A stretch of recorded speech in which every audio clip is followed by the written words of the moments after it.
we'll call this meeting to order. Please join me in the Pledge of Allegiance.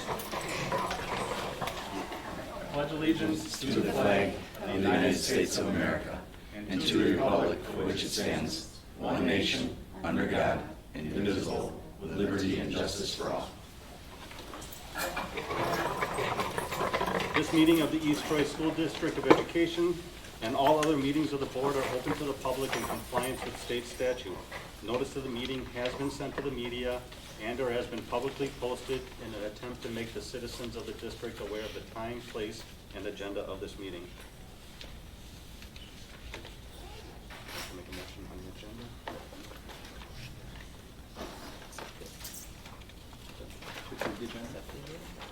I'll make the motion to approve the agenda. A second. All right, any discussion on the agenda? All in favor of approval, say aye. Aye.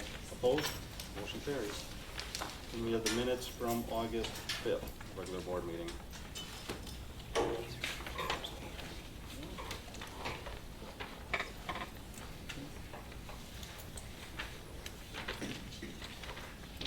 on that? All good? Is that a motion? Make a motion to approve. I'll second. All right. Discussion. All in favor of approval of the minutes of August 5th, say aye. Aye. Opposed? Motion carries.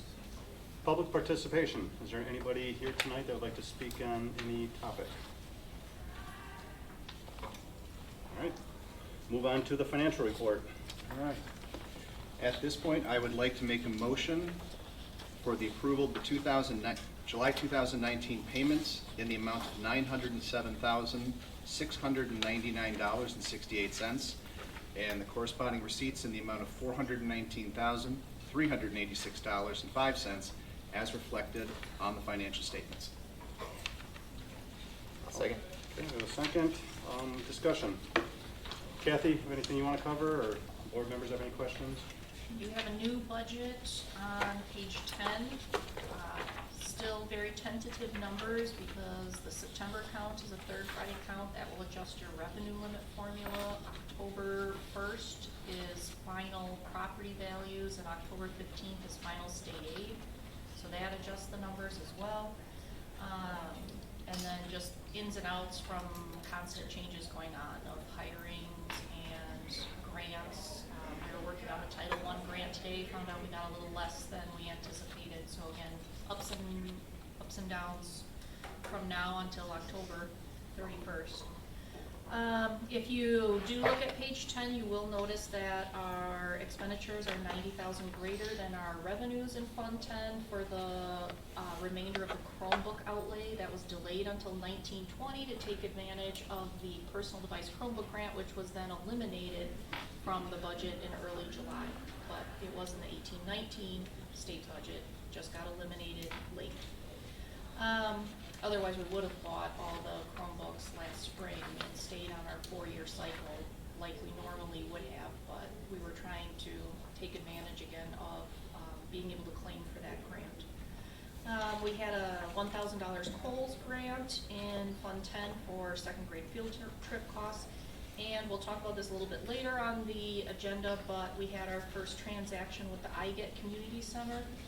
If you recall, when Lloyd and Martha came into the presentation a few weeks ago, they said, you know, there will be no cost to the district. So we're in a process of if there's something that we need to purchase for them for the building. And for example, this one was a secure door so that we can keep the community center separate from the alternative education program and student access for student safety. So you can see we've deposited that payment.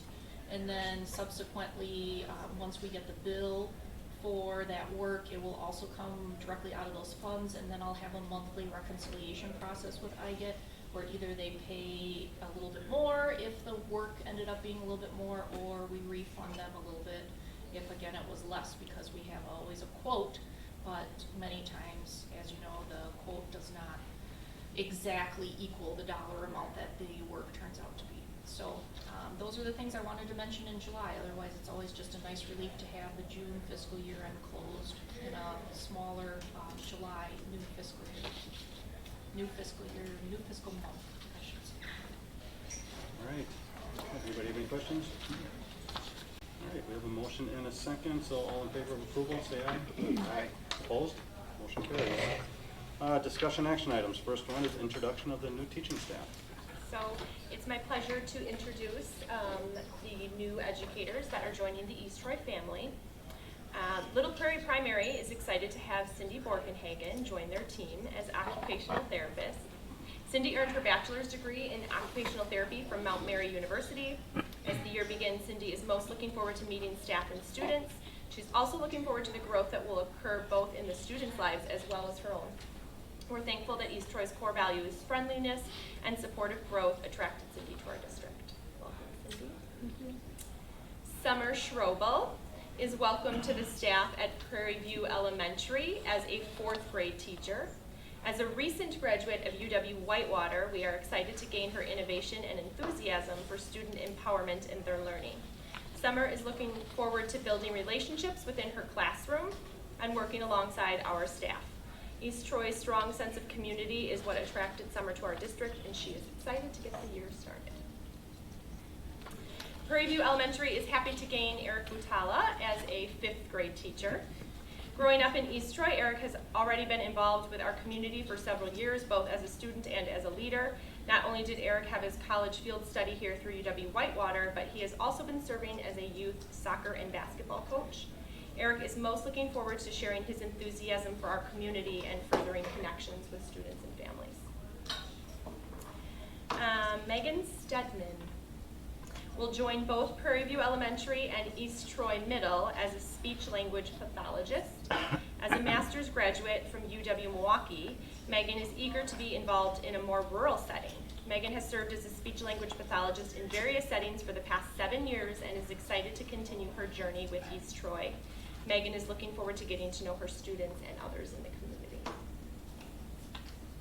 East Troy Middle and East Troy High are pleased to welcome Ryan Vlies as a business education teacher. Originally from Green Bay, Ryan received his degree from UW-Whitewater and is excited to teach within a smaller community. Currently residing in Milwaukee, Ryan believes that many opportunities offered here at East Troy are worth the commute. Ryan is most looking forward to meeting and building connections with both staff and students. Michael Van Dyke is a welcomed addition to East Troy Middle and Alternative High School as a special education teacher. Mike received his bachelor's in history at UW-Whitewater and cross-categorical special education degree from CSIS 6 in Oshkosh. Mike heard about the many district innovations here at East Troy and is excited to play a part in our growth. Mike is also eager to meet his students and find ways to empower each individual in order to make education interesting and engaging. Jeff Trinka will join East Troy High School as a technology education teacher. Jeff's year has already started as a football coach, but he is looking forward to meeting new students and working with his athletes in the classroom. Jeff received his sociology degree from Ripon College, where he was also an All-American football player his senior year. Jeff also received a tech ed degree from UW-Stout. The strong tech ed program, as well as the state-of-the-art facilities, are what brought Jeff to East Troy, and he's excited to begin building relationships with both students and staff. East Troy High School is gaining another fantastic special education teacher with the addition of Ben Nugent. Ben holds a bachelor degree in hospitality leadership from UW-Stout, as well as a master's degree in special education from UW-Whitewater. Ben has attended several events hosted by East Troy in the past, and he feels fortunate to join a community that has always had a positive impression. Although Ben has already rolled up his sleeves as an East Troy football coach, he's looking forward to meeting new students and coworkers during the school year. Also manages an outdoor theater in McHenry, Illinois. Very I good. learned that today. Did you know? Thanks, Ben. Sorry, you didn't know you were going to publicly get known about that. Hey, come on down. Got I'll get you a you popcorn. sitting there, right? It was a good breakfast discussion, it really was. All right. Welcome. Yes, We're welcome. happy that you're here with us. Feel Did I miss free, one? yeah. Did we, Oh, okay, you're looking at me like, oh. Feel free that you don't need to stick around by any Yes, means. I know you it's can been a go. long day and you have a lot to prep for the next few days, Go so have dinner. thank you for coming tonight. Thank you. There are a few others that weren't able to make it, but I wanted to give you the information about them. So Abigail Roberts is one of our new hires. She's jumping right in at Prairie View Elementary as a 5th grade teacher. Abby's a graduate from UW Parkside and is happy to be teaching in her preferred upper elementary age group. Coming from her hometown of Racine, Abby was drawn to East Troy's focus on personalized and engaging learning and developing lifelong skills. For the upcoming school year, Abby is most excited to build relationships with students, parents, and staff.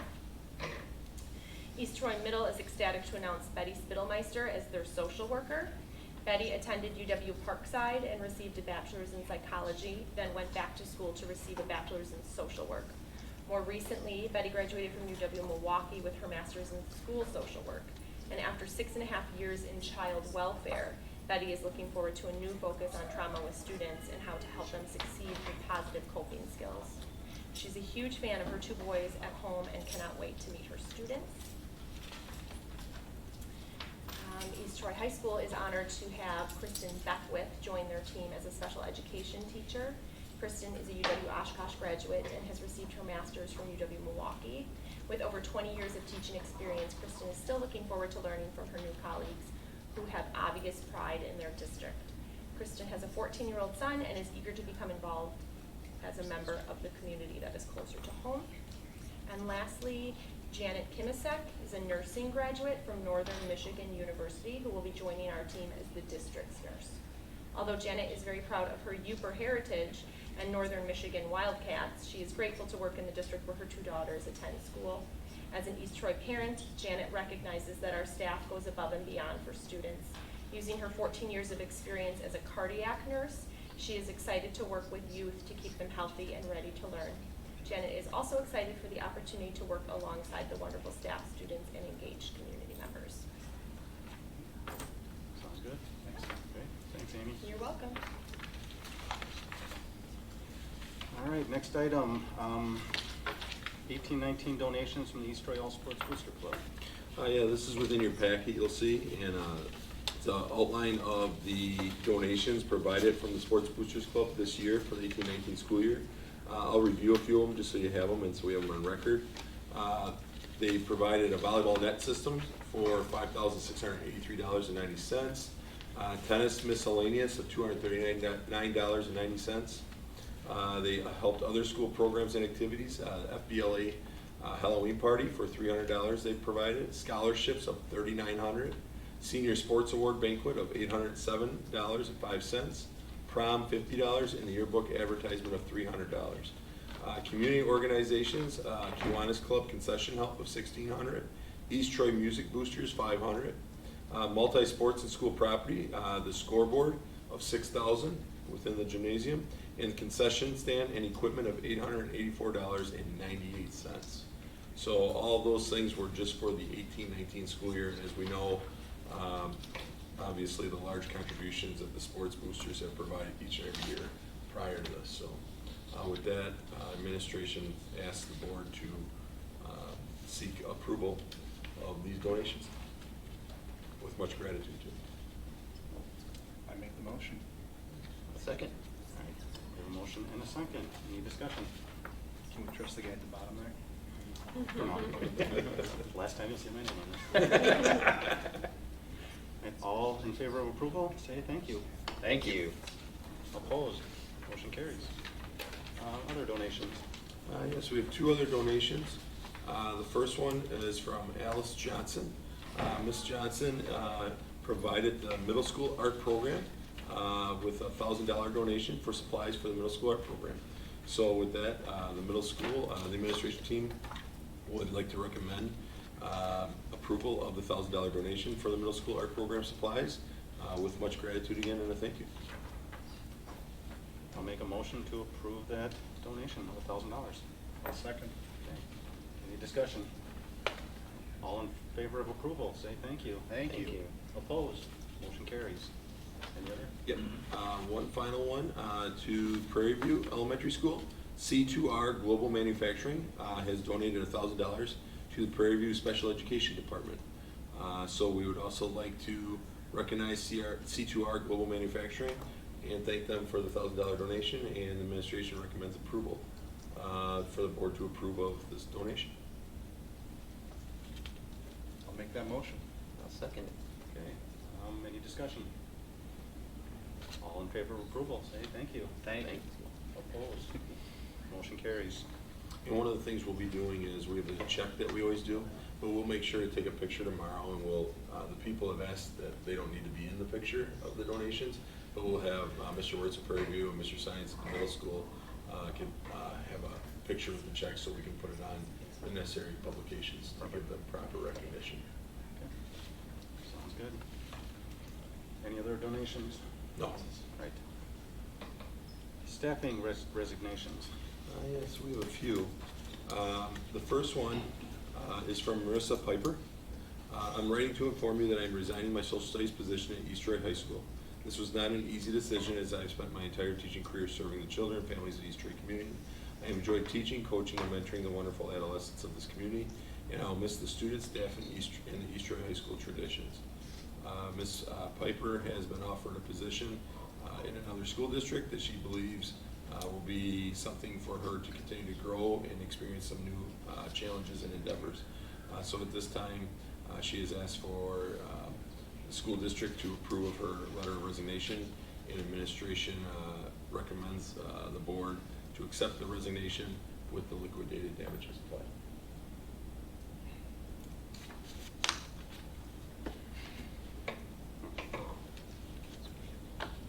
So we need a motion. Yep. Fortunately. I regretfully make the motion that we accept her resignation. That's a loss. Yeah. I'll second it. All right. Discussion? All in favor of approval, say aye. Aye. Opposed? Motion carries. The next one is Mr. Larry Meeks. Mr. Meeks was just recently hired within our East Troy Community School District, but after hours of deliberation, he has accepted a position as social studies teacher at another district as a full-time social studies teacher.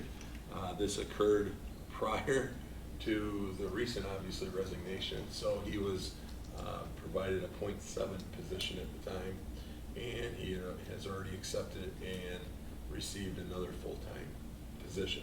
So unfortunate in the timing for us, but so we are recommending approval of his letter of resignation from the .7 position due to the fact he already has been offered and accepted another full-time position in another district with the liquidated damages for the approval. Okay, I'll make a motion to approve the resignation of Larry Meeks. I'll second. Discussion? All in favor of approval, say aye. Aye. Opposed? Motion carries. And the final one is Miss Amanda Jones. The letter is within the packet. This letter serves as my official notice of resignation from the East Troy Community School District as diagnostic and program support teacher. It comes with mixed feelings, as I have enjoyed getting to know such great colleagues and educators in this fantastic district. But I am excited for a new opportunity with CESA 1 as a transition improvement coordinator, where I will be serving CESA 1 and 2 districts to provide state compliance and professional development around improving post-secondary outcomes for students with disabilities.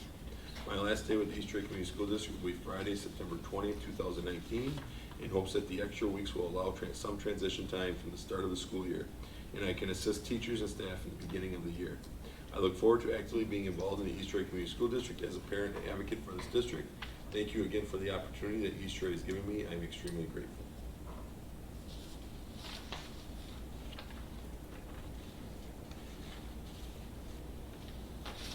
I'll make a motion to approve the resignation of Amanda Jones. I'll second. Discussion? All in favor of approval, say aye. Aye. Opposed? Motion carries. That's it. That is it. That's it, right? Sure hope my windows are.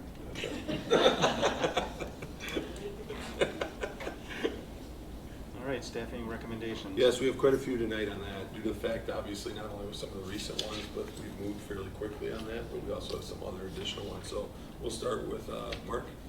Yeah, I have Abigail Roberts for your consideration. Amy already did a nice job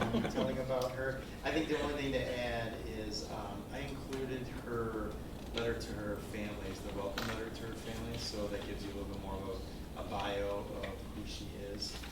But Amy and I sat on that committee as well as a couple of fifth grade teachers and support this recommendation.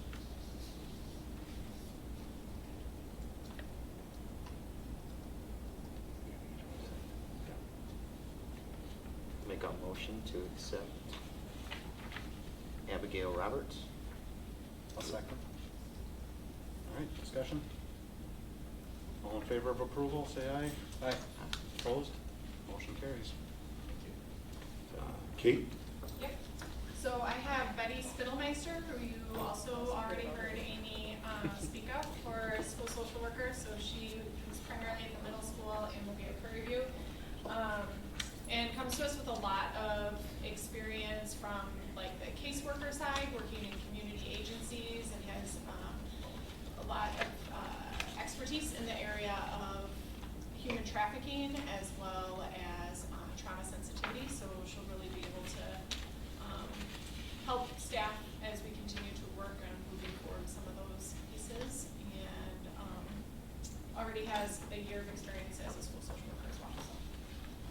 As a district, obviously, this is one of the areas that was within the budget that was approved by the board last spring that we're excited about, and that is finally getting 2.0 social workers within our district. Instead of operating at a 1 or 1.5 or 1.7, we find we will have two 1.0 FTEs in our district, which I think will make a substantial impact.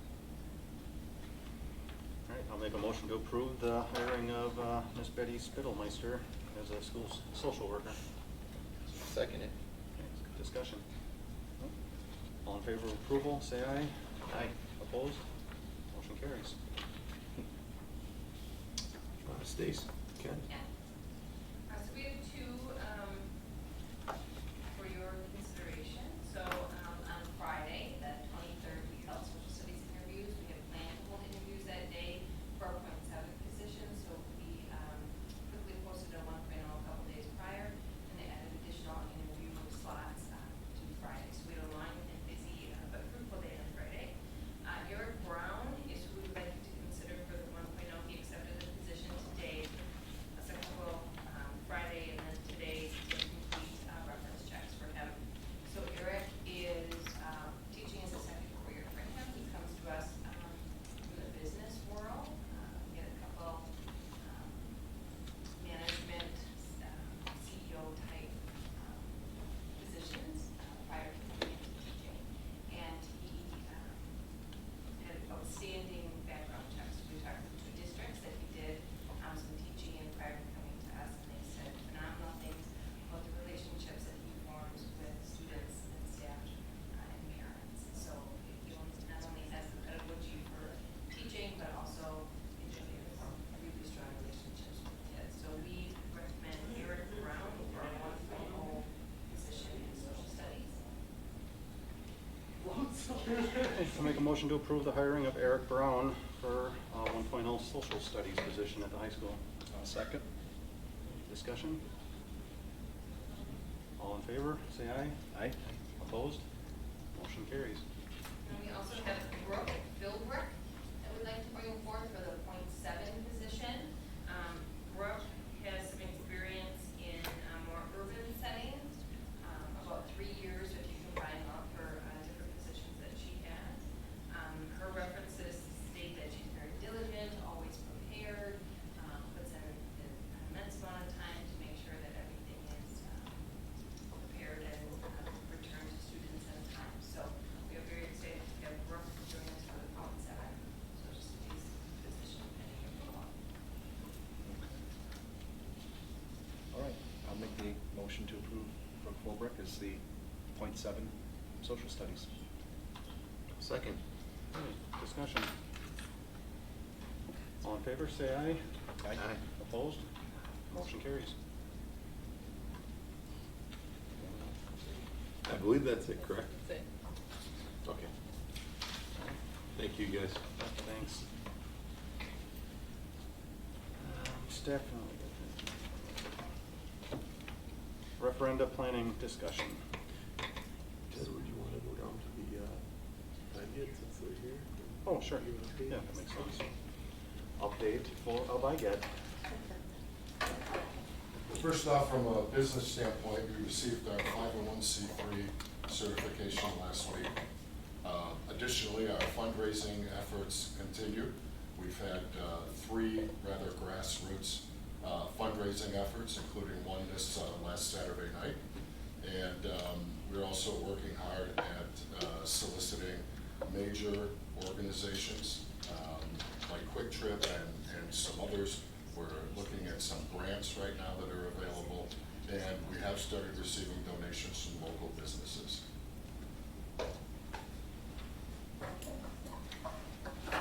I thought maybe you might like to look at some of ours. Yeah.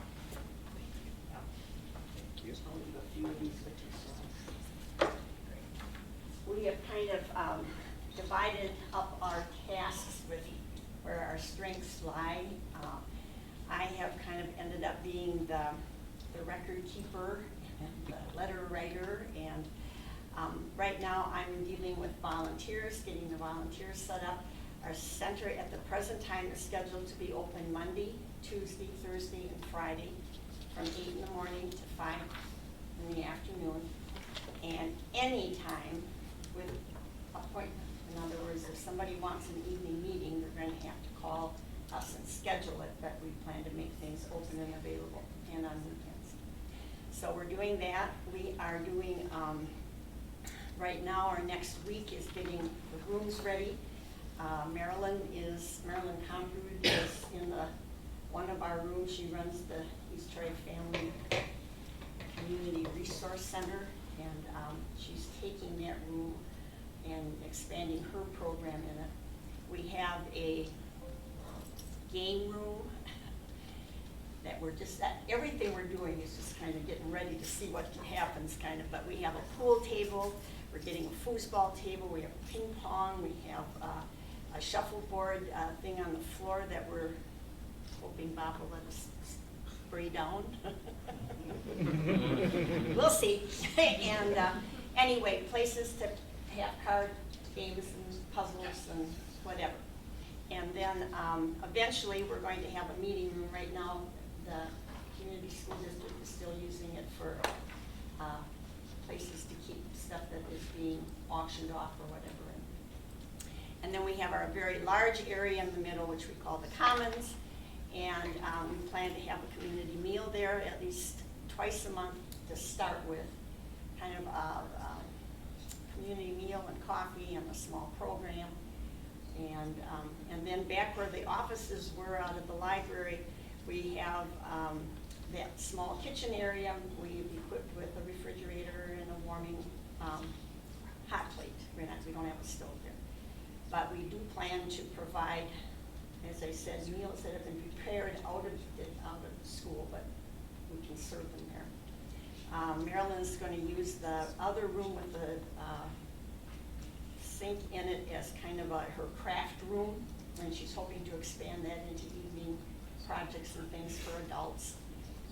We have a career center. We've talked with the, way back when we first started, I talked with the East Troy Guidance people, and we're going to try to use the program that they're using with the students to kind of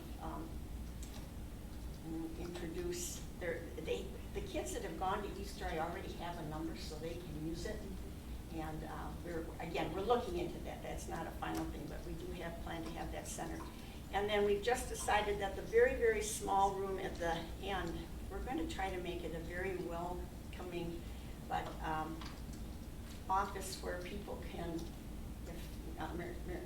Teresa's going to talk about things that we are trying to bring in from the county, but someplace where if they want to talk one-on-one with parents or adults or students, whatever, they can close the door and kind of have a private place. So we've pretty much looked at all of the facilities. We've been extremely grateful for the help we've gotten from the school district personnel, and we're just excited as heck to get started. Teresa. I just want to add one comment. In our Career Resource Center, we are going to work on a program for kids that don't go to college. And I think that there are skills and things that we could bring to them it seems like everything is focused on kids that go to college, and we'd like to support that other population, so. First, I just want to say thanks to Bob and Chris and Kathy for being so helpful with us getting started. We're looking forward to Monday the 9th. I think we're officially going to open. We've been negotiating with the county in terms of programming with their nutrition program. So looking way into the future, because the county functions similar to the school budget projection. And so they actually have to hire a staff person in order for another meal site to open. So they would love for us to give a go at using local restaurants and whatnot to provide a meal in the here and now for a small cost, or covered by donation of other people, in order for this senior meal or family meal to take place for the time being, and see how many people we get. And then they can better gauge what kind of time a county employee might need to put in. But if that ends up being the case, that they are able to do that and the county board approves that, it would mean great things for us here in East Troy. It's neat. We're also talking with Lutheran Social Services, and they provide some really cool programming for children with autism. They work with their families currently throughout Walworth County in their homes, outside of school time. Sometimes they'll jump into a school and sit in on IEP meetings, those kind of things, be an advocate for both the child and the family, or the guardians and the child needs, besides the internet, which we're hoping is gonna work out in that building. So we're kind of waiting on the internet to work out before they would come and kind of take a tour of that space to see if it can meet their needs. Then we've also talked to different public health providers within the county. They are willing to look at us to be a satellite office for them. Currently, our public health uses the WIC, and a couple of the public health nurses go out to Head Start in Delavan and provide immunizations and WIC check-ins for families with young children. They do the lead testing, and they can issue WIC checks and those kind of things. And it makes it nice for those families in Delavan who struggle with transportation and getting time off of work and all of those things.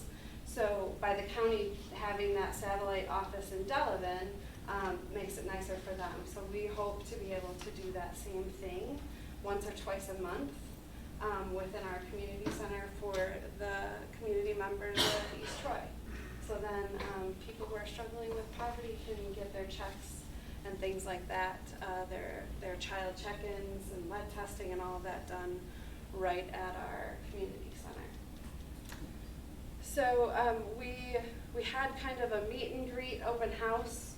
We had maybe 50, 60 so people come in and shared a lot of ideas. So it was really neat. Someone brought up a concept called garden kindergarten, or community gardening kindergarten, and it has all to do with play outside. It's kind of a birth to 3 concept where they spend a lot of time outside. So we're going to talk with them a little bit more about that and what that might look like, but it might be some cool programming where we could team up with the Family Resource Center to really kind of do some neat stuff that might involve our seniors as well. So we've surveyed the Heritage folks, and they've shared with us some of the things that they'd like to see happen. But we just want to get our doors open so that we can start having people in that space, so we can really kind of explore what that might look like. Our sons are already telling us what they would like to see in the community center, and they picked out a movie that they would like projected. The Pokemon detective movie is the first one they would like to see within our community center. But we also we have a new board member that that joined us right from the East Troy High School, Tara Johnson. So she was a good addition. She brought to the table some ideas from her generation.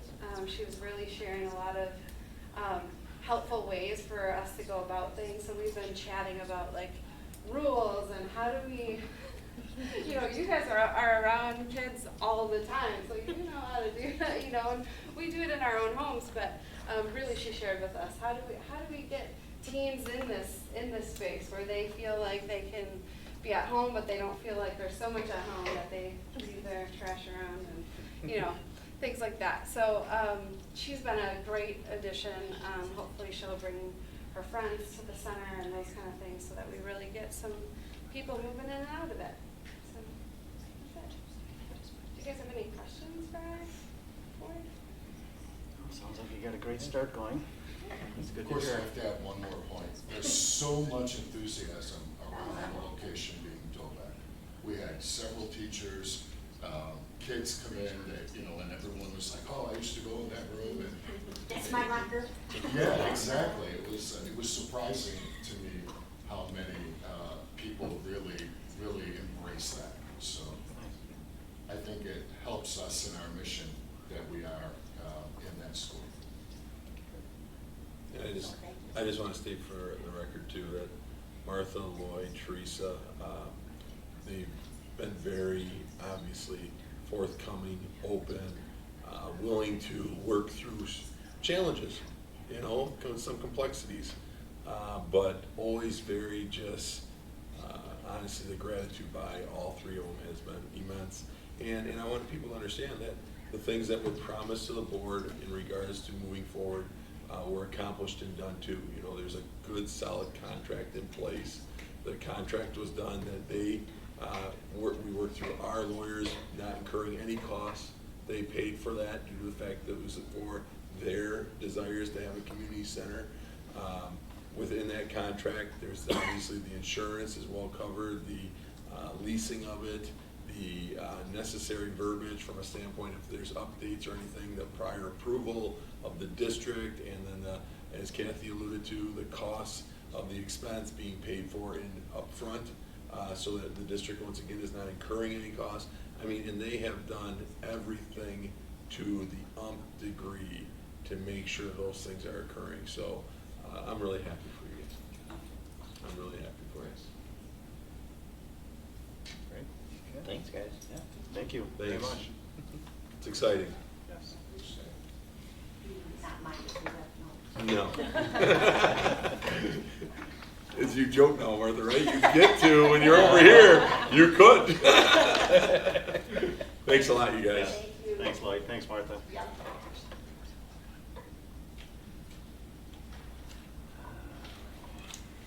Back to referenda planning discussion.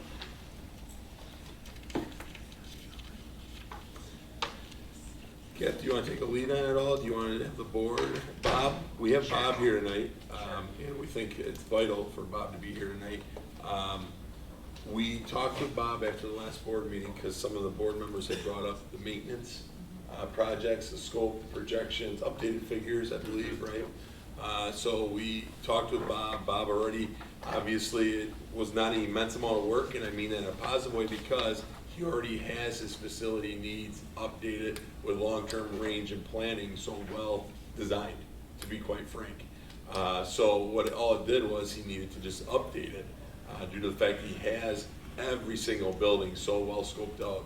The other thing that I want him to talk about is, as much as I keep saying he has it scoped out, what I love when he presents the information to like Kathy and myself when we're sitting down is how he is able, and he doesn't give himself nearly the credit, that scope of all the projects getting identified is not just Bob going around and assessing.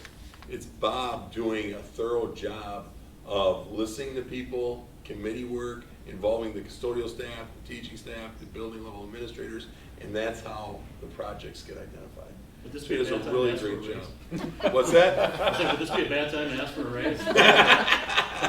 Yes, but anyway. But anyway, so with that, that's one of the key things that we wanted to present tonight, because as each of you continue to reflect upon the information that's being presented, and obviously we need to have continue to have dialogue to move forward towards determining what's the proper direction. I think the list of maintenance needs tonight is a very good stepping stone for us to have a good understanding of what are high priorities and what are the things that are not getting addressed within our regular maintenance budget that most likely will not get addressed without additional support. Okay, so at the last board meeting, we had like the 4 guiding questions, and I apologize I didn't bring those back, but kind of what do we want to be about? Are we basically going to a referendum? If so, when? And then what kind of communications plan are we gonna work from if we do go to a referendum? And again, last week was discussion, and we said we'll just keep bringing it back for discussion, but we were charged with, Kathy, can you update the numbers in the Baird formula?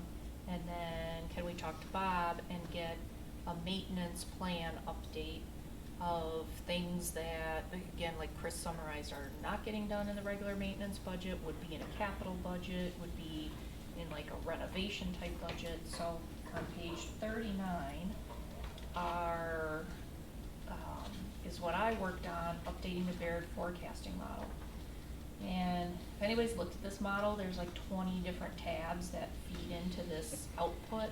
So first thing, I did not work on 1920 data anymore. So I just literally took a ruler and crossed that out, and I didn't worry about 1920 because we've made the budget balancing reductions to balance 1920. So even though it shows not balanced, it's just me not working through the tabs and updating everything for 1920. So what I was working on this sheet was 2021. And we do have some additional information from the governor's budget now. We have, it's in very tiny script up at the top, but we do have a new per pupil dollar amount, and it's updated for 2021 for what it's actually going to be, which is the same as what it's going to be in 1920. No increase. It was a higher amount for 1920, but then it's staying flat for 2021. Just a little side note or asterisk, it's also flat for the years after. And then we also have a new revenue limit number. We have a $175 increase for year 1, and then we have an additional $179. So it's not like $4 more, it is truly $179 more. So that's put into play for 2021 now. And then I had to check with some experts, but everybody believes that the 5% increase in special ed aid is going to be seen in your 2021 revenues. So if you recall, we had like a $405,000 problem for 2021. Right now, and I say right now again because we still have this year's September count, I'm going to keep reiterating like a lot of factors that keep, that are going to impact this number going forward in, when we get all of that updated. But, if it was using the same enrollment methodology, for example, that we were using before, we'd be at 237,000. So we have better, better again than 405. The governor's budget gave us a little additional dollars. So 237. And when Chris and Bob and I were going through and reviewing for this section of the board meeting tonight, we said, that's one of the lower numbers we've ever had to address in the recent history anyway. And then again, some of the other assumptions, we're still talking 8% health insurance. Remember this last year we got a 16% health insurance, which really hurt us. But I had a 6-month review with the health insurance company. I don't remember if it was end of July or early August, but regardless, we are trending better again. We had several high-cost claimants on our history, and the largest driver is off. So that's one thing, again, positively benefiting our health insurance numbers right now. our overall usage, they split it into a couple categories. They split like high-cost claimants, they have prescriptions, but then they have non-high-cost claimants. A high-cost claimant for them is 25,000 or more. Even the non-high-cost claimants are up, but again, the good news is our highest high-cost claimants are down. Our health insurance brokers are planning to have us bid out again, and we'll see again what numbers are. If our trend can stay, he thought at this point in time, again, if he has a crystal ball, maybe a 3 to 4% health insurance increase instead of, something as horrible as a 16% or even a budgeted 8%. Salaries are in this model at a 3%. CPI is about 1.7 right now. So, we could be more at like a 2%, but keep in mind again what we were showing about salaries being a little low. So, we'll see where we end up there. We do have one 5th grade position, which unless enrollment bubbles somewhere else, the plan was to only have that position for 1 year. So that would be, again, some budget savings for 2021. The years after that, the deficit jumps up again because we're factoring in nothing, no additional dollars from the state. And, realistic or not, probably not realistic, but this is like worst case scenario. Like if we got $0 in per pupil aid, $0 in revenue limit formula going forward. And again, what is more realistic, somewhere between a 300,000 to 500,000 annual deficit. That's about what we tackle every year. Without operational funds to help offset that. Any questions? So if we go to the middle of the road somewhere, call it 400,000 deficit for a year. Going forward, yeah. Going forward, Yep, right? yep. Just compounding on top of each other. If you base it on what it has been, and Right. Again, I have a hard time now knowing, again, I said a long time ago, crystal ball's shattered and it's broken down. It's all a for guess us. moving forward. But yes, if we go back in history, Mhm. 400,000 about is what we're trying to balance every year because we're getting about a 2% revenue limit increase, or overall 2%, and our expenses 3-4%. So that's the math. What has been the typical, and I could probably look it up too, the last 3-4 years, impacts that we've had additional? Yes. Yeah, about 6 months ago, I had that on the top of my radar. Our impacts were less the last few years due to Right. the fact, even though someone may say, well, yeah, but it seems like you had more staffing the last few years, but it wasn't to the general fund of the educational either, like we were able to do something through the transfer. Yes. So I think, just because we had staffing is my point, right? Some of that came from the transfer of service the last few years, so. Which is I think our about impact 70% need- of the levy and So I think our not- impact needs, I don't have it either, I think our impact needs of the line item has been less the last few years due to the fact we have been trying to add to the structural deficit. But we still have had impact needs each year. There was 1 year where we didn't, when we had Act 10 come in 2011, and the amount we had to balance that year was $2 million. Mhm. We had no impact needs that Yeah. year, but, if, put me on the spot on a normal year, 150,000, 200,000. Okay. I was thinking 250, but, Mm-hmm. all right. Okay. Which if you're doing like deficit plus, I'm we just always trying to do come up with impact some- needs. Yeah. And that's a what way we do to a too, number. and then we say plus, do we have to start comparing to districts that are on average paying a little bit more, so that's also an Could addition. add into it even more. Mhm. And if you really wanna plus even maintenance needs, that'll be the segue into Bob, that Yeah, are not being exactly. funded if we were doing those too. Right. I'm just trying to come up with, okay, on an average basis, this is what we should be or could be looking at. Mhm. Let's try to get to a number based on that and see where it compares to where we were before. Yeah, and to your point, for a long time, again, it's live within your means. You try to minimize impact needs, you try to minimize maintenance, but yes, if you start adding up all the things we could be doing and maybe should, some people would say, be doing in the budget Right, or at rather least than start just putting trying to money get towards by. that, to start working Right. towards that. Right. over Well, a little period of especially, I time. mean, to be frank, like when Bob went through it, I think we've been fortunate that in the last few years, on some of the impact needs, I think we've been able to address a lot of the learning needs with programming, proper staffing, and staffing in regards to all various venues, from classroom to pupil services, departments. So I think we've been able to address those. I think we've been able to address through the referendum of 2015. We were able to address, obviously, a new building and updating some of the classroom spaces of other buildings. So we've been able to do those things, but that should point is a component of, we've been able to address some of the maintenance within the district. But you're gonna see from his list, right, that the regular line item budget that Bob has, which is about, correct me if I'm wrong, about $1 million within the budget, 500,000 usually is about utilities, about half of it is for utilities.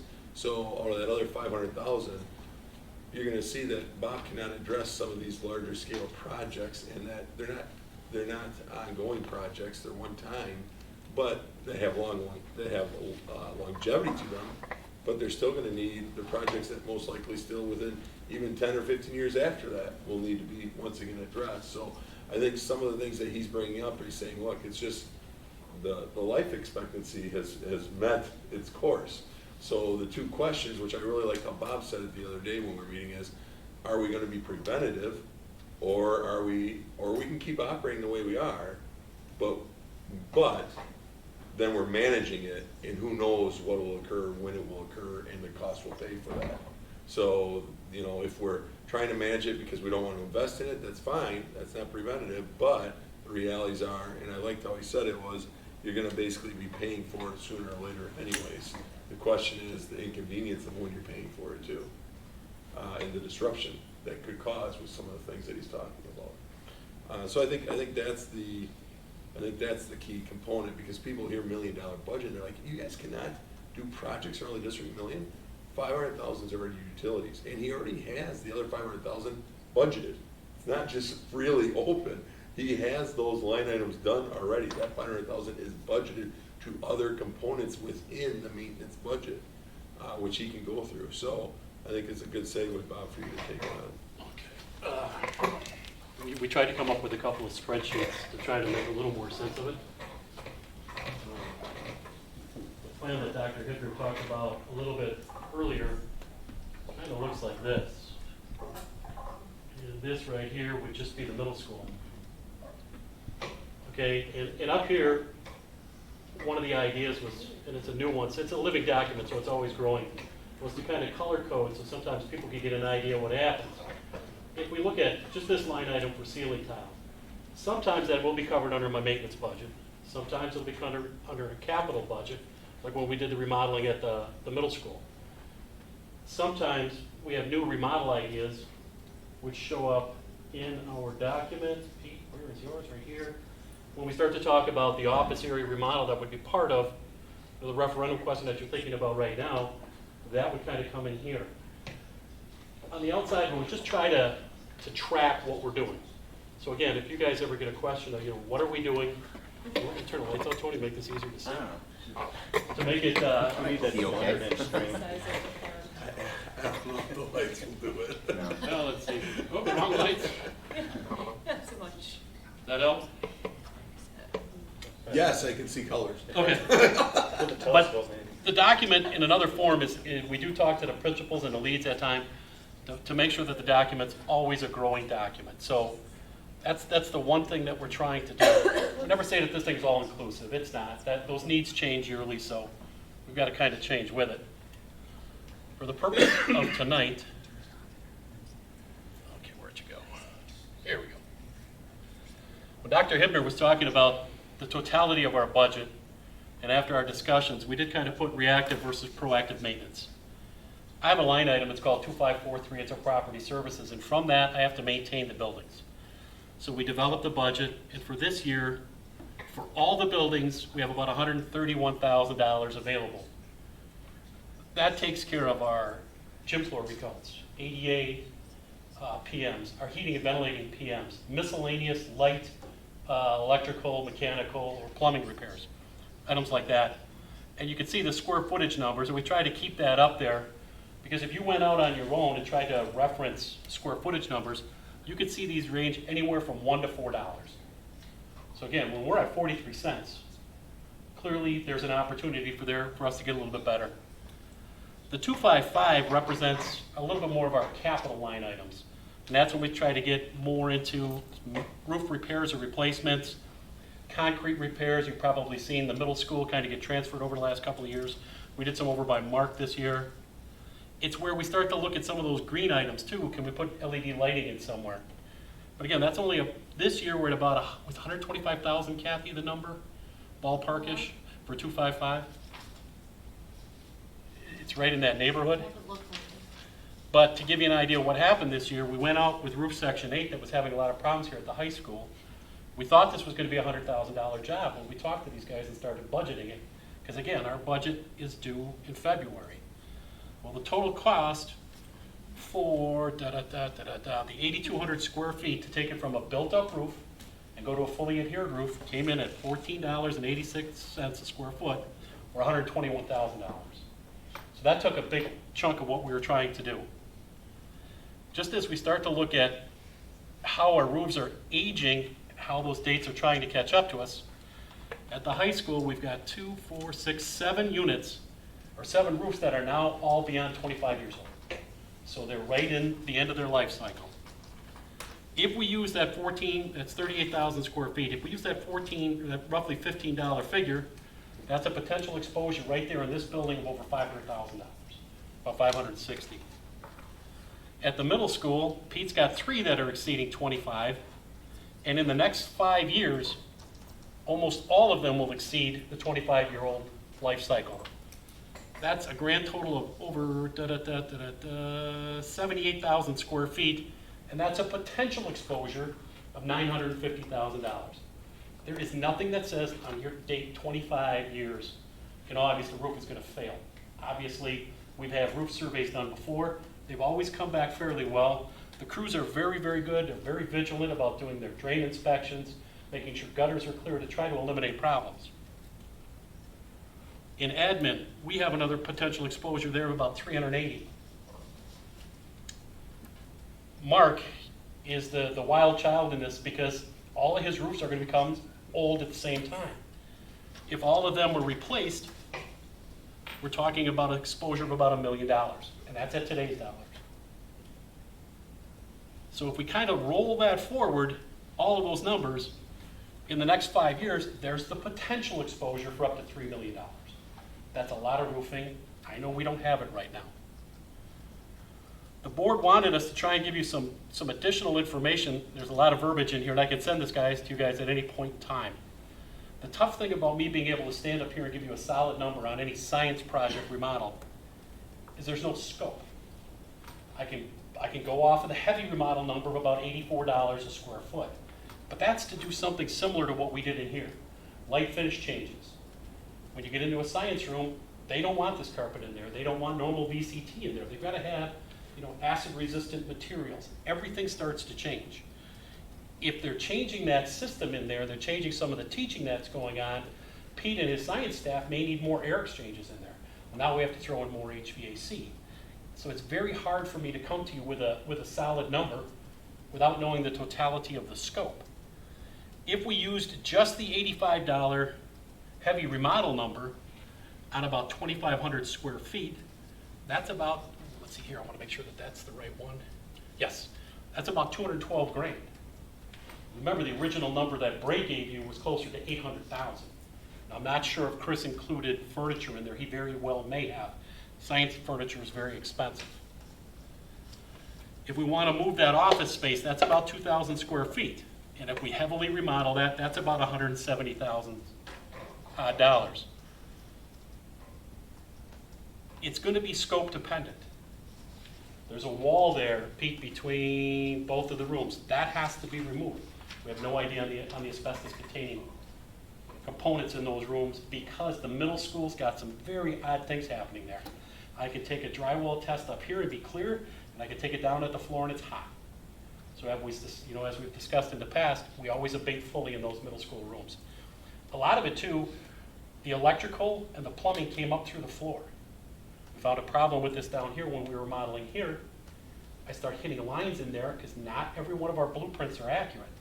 It causes us a few more issues. And how do we get water and power back into that room? Again, we need an engineer to come up with that design, so we can't really give you that number. If we look at just a couple other items real quick, the boilers at Prairie View and the high school, again, are hitting that 20-25 year range. They're also a boiler that the manufacturer's not supporting all of the parts on anymore. Last year over at the middle school, to remove one of these units, we talked about it then, we went from a 1 million BTU boiler down to 2 500,000s, so we had some redundancy. So if we had a failure, we could still operate the building. That cost came in at $65,000 or $62,000. Right now, Illingworth's give us a budget number of about $120,000 to do it at Prairie View. They're confident they can get under that because they gave us a very conservative budget number. So again, for me to go above and beyond that until I start to pick an exact model, they start to scope it out for all of the plumbing changes, I can't give you a better figure than that. Here at the high school, we've got 3 of the same units that are at Prairie View. Our projected cost right now there is about $240,000. One of the problems we have over by Mark and Prairie View is they have a smaller unit and a larger unit. If the larger unit fails, the smaller unit is not sufficient to heat the building. Boilers are no longer sitting down at the warehouse waiting to be shipped. Sometimes they have to make them. The middle school unit was really kind of hairy right toward the end, and we were very worried about it. Even controlling it, we left it run 24/7 because our techs told us when this thing is shutting down and going between occupied and unoccupied, it's not always doing what it should do. We left it run. We ate a little bit more on the utilities cost for the gas consumption, but we were able to keep the building warm. We lose the #1 boiler over by Mark, it could be 2 weeks before I get something in. And that's where we want to get away from that more reactive maintenance and try to get into more of the proactive stuff. So again, the district can count on all these buildings being open, count on rooms being dried and everything, supporting what's going on in the classroom. I wish I could go and give you harder numbers. I just can't do it without a scope. It's impossible. So, do you have any questions? Given all that, if you had, say, 10 years to bring everything up to date, sure, what would you need per year to do that? About 400,000? That's a great question. Could I do it with that? I can tell you in all honesty, I would be a heck of a lot happier at the end of the 10 years than I am today. Because we would be able to do more of the preventative stuff. I know my boilers are solid. I would hit those right away. And then we do a lot of core samples to find out which roofs are bad. Sure. Right now, we're just saying 25 years is 25 years. Yep. If I could go with Interstate and get you actual cores, yeah, I could feel a lot better at the end of that period. 400,000 is a lovely number. I would take every dollar you can give me. I'm just trying to come up with a number. No, and I appreciate that. With that 400, that's not necessarily me being able to go in and rearrange Pete's office. If that's to truly get ahead on preventative maintenance, that would be a great number for that. Because we can't forget, the admin building's running on a furnace that's from 1955, and that's got some bearings that are starting to get old. And we scavenged parts from the Chester Burns boiler in case the heat unit went bad. Doggone it, the furnace itself, the blower went bad. We could throw that one in there and at least keep delivering heat to the building. It's not exactly properly sized, but at least we could do something. So we're trying to be creative everywhere we can, but sometimes the numbers just add up against you. Sure. So hopefully that made some sense. Yeah. Is it possible to get a copy of those? I can send it to all of you, every board member, That'd certainly. be great. All right, thank you.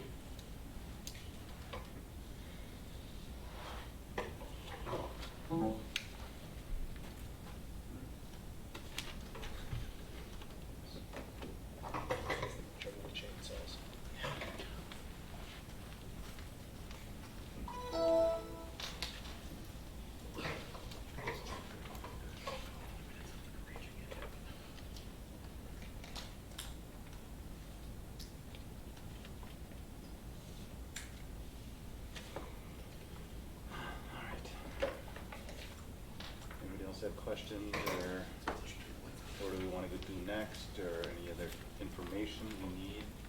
And I know Jessica and Steve's not here tonight. Yeah. No, I guess I'd like to spend some time on it and kind of take a walk through. Mm-hmm. Because there's nothing on that list you'd call frivolous. No. So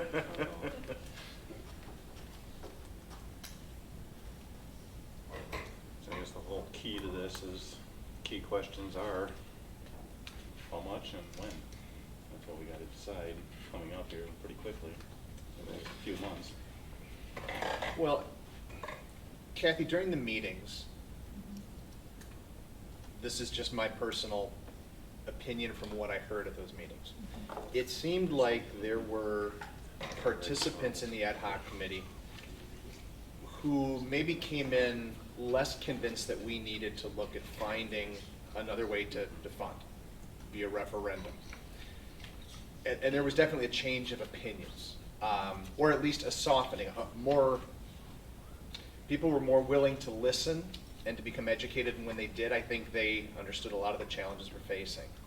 One of the things we talked a lot about was, okay, now if we're going to make the effort, if we're going to go out and ask via referendum for additional funds, how do we communicate that message? I mean, you see a presentation like this and it's easy to get scared in a hurry. Have we thought any more about how we can more effectively communicate? Because I firmly believe that if people understood what the budget realities are, how things have been run up until now, and what we're up against, I think they'd be more open-minded, or at least more willing to listen and understand.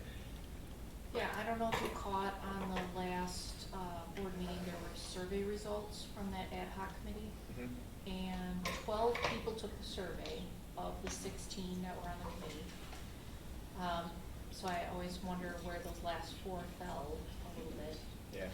But of the 12 people that took the survey, I think 4 people said that they did change their opinion from a referendum to not. If I remember correctly, it was 33% of that pie graph. The rest, not the rest, I think there was 1 or 2 no's, but the other majority was they came in feeling like we needed a referendum. But yeah, communication, I heard it too at that ad hoc committee meeting, seemed to be a very important topic, very hot topic. As much as we think we're communicating, we're obviously not doing it right, because there's 12 people sitting there going, no, we're not. That's the feeling I got anyway. So we have had a meeting now with Dr. Hibner, Ms. Vospanchik, myself. What are we going to do on the communication end? Okay. So we had 1 meeting. Now, I think September 6th, we have our communications guy coming with us. We have Cal Fiddler coming, local communications person. Okay. And we have Lisa Dragata, who does our website, and Amanda Smith, who does our Facebook, and Justin, I think, is involved in the meeting too. And we're gonna try to at least see what ideas are out there maybe that we haven't tried, what new ideas, try to define roles again of maybe here's how we're going to try to hit external stakeholders, and here's how we're going to try to write media press releases, and here's how we're going to try to use, I don't know, TikTok or whatever's new again out there that I have no clue about even. This topic makes me uncomfortable, just so you know, because it is so far out of my expertise. Like my own topic I'm learning constantly on, but communication, I am not an expert on. So, are we going to try? But yes, but do we know how? Not great, but we're going to try to enlist the experts and see what they can tell us. And the experts with the understanding that we do not have a communications director. We don't have a part-time communications director. Right. We have some staff that we attempt to devote time to trying to share accomplishments and the learning experiences. And I think we've done a better job of getting some staff that responsibility, and I think all of our staff, congratulations, and I mean it, recognition to all of our staff in trying to share those celebrations from a classroom and a building. I think they do a tremendous job. It's not their first priority in regards to sharing the accomplishments or celebration, it's teaching the kids. But I think this is a good start, and that is bringing together some people who obviously it is their area of expertise, and having various people, not just one person saying out that expertise, for them to hear what it is that we do currently, what it is, who's responsible for what, and then for them maybe to help us be able to say, okay, so with that personnel in those type of different platforms, let's try to gauge and identify some core areas of how you want to communicate and how we're going to increase the communication. So it's kind of a dialogue discussion that day, and then we'll see where it goes from there with their assistance. I think it's a bigger discussion though, right, than about communication of whether or not a referendum or not a referendum, or if we go to a referendum, it's a bigger discussion on just communication of education in general. And referendum or no referendum, that's one component of our communication that we need to. I was saying to Kathy and Amy when we were meeting, I personally know some school districts' communication directors, and I go, when there are committees, when there are meetings, whether it be with community members, whether it be around with our administrative group, whether it be with a teaching group, right? Those communication directors are there at that table, right? That full-time district communications director is sitting at that table, and they're listening to the dialogue, they're listening to the discussion, and they're forming the story, right? They're framing the story to be shared with other people. And then they help to assist on how they're going to share out that story. And I always laugh because I go, you have an individual who's fully devoted to just listening and then getting the story right and sharing it. And Well, for example, tonight, I rely upon the reporter to put the article in the newspaper. She wasn't at the last board meeting, she's not at this board meeting. So should we be writing a news article from right. tonight? Yeah. And that story helps, right? So many people to understand how the process worked, all the dialogue, the discussion. You know, we oftentimes will have people say, how did you make that decision? And I will be blunt when I go, sometimes I look and I'm like, okay, you're asking about a decision that has about 5 years worth of a process related to it.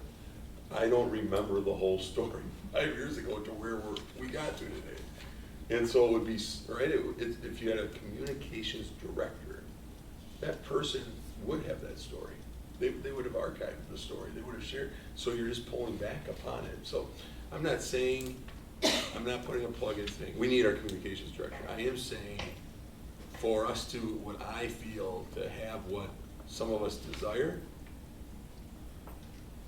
you need that almost with a full-time communications director though, because it is about a person being present at the necessary discussions, right? And it's the natural process of the discussion, not bringing somebody in after decisions are made saying, help us to communicate out what the decision that was made. That's really not what most people in the community need. Most people in the community need the story that will lead to the decision, not the decision. But anyways, I think this is honestly a very good start. We've listened, we're hearing it, we're trying to bring people in to have that dialogue and discussion.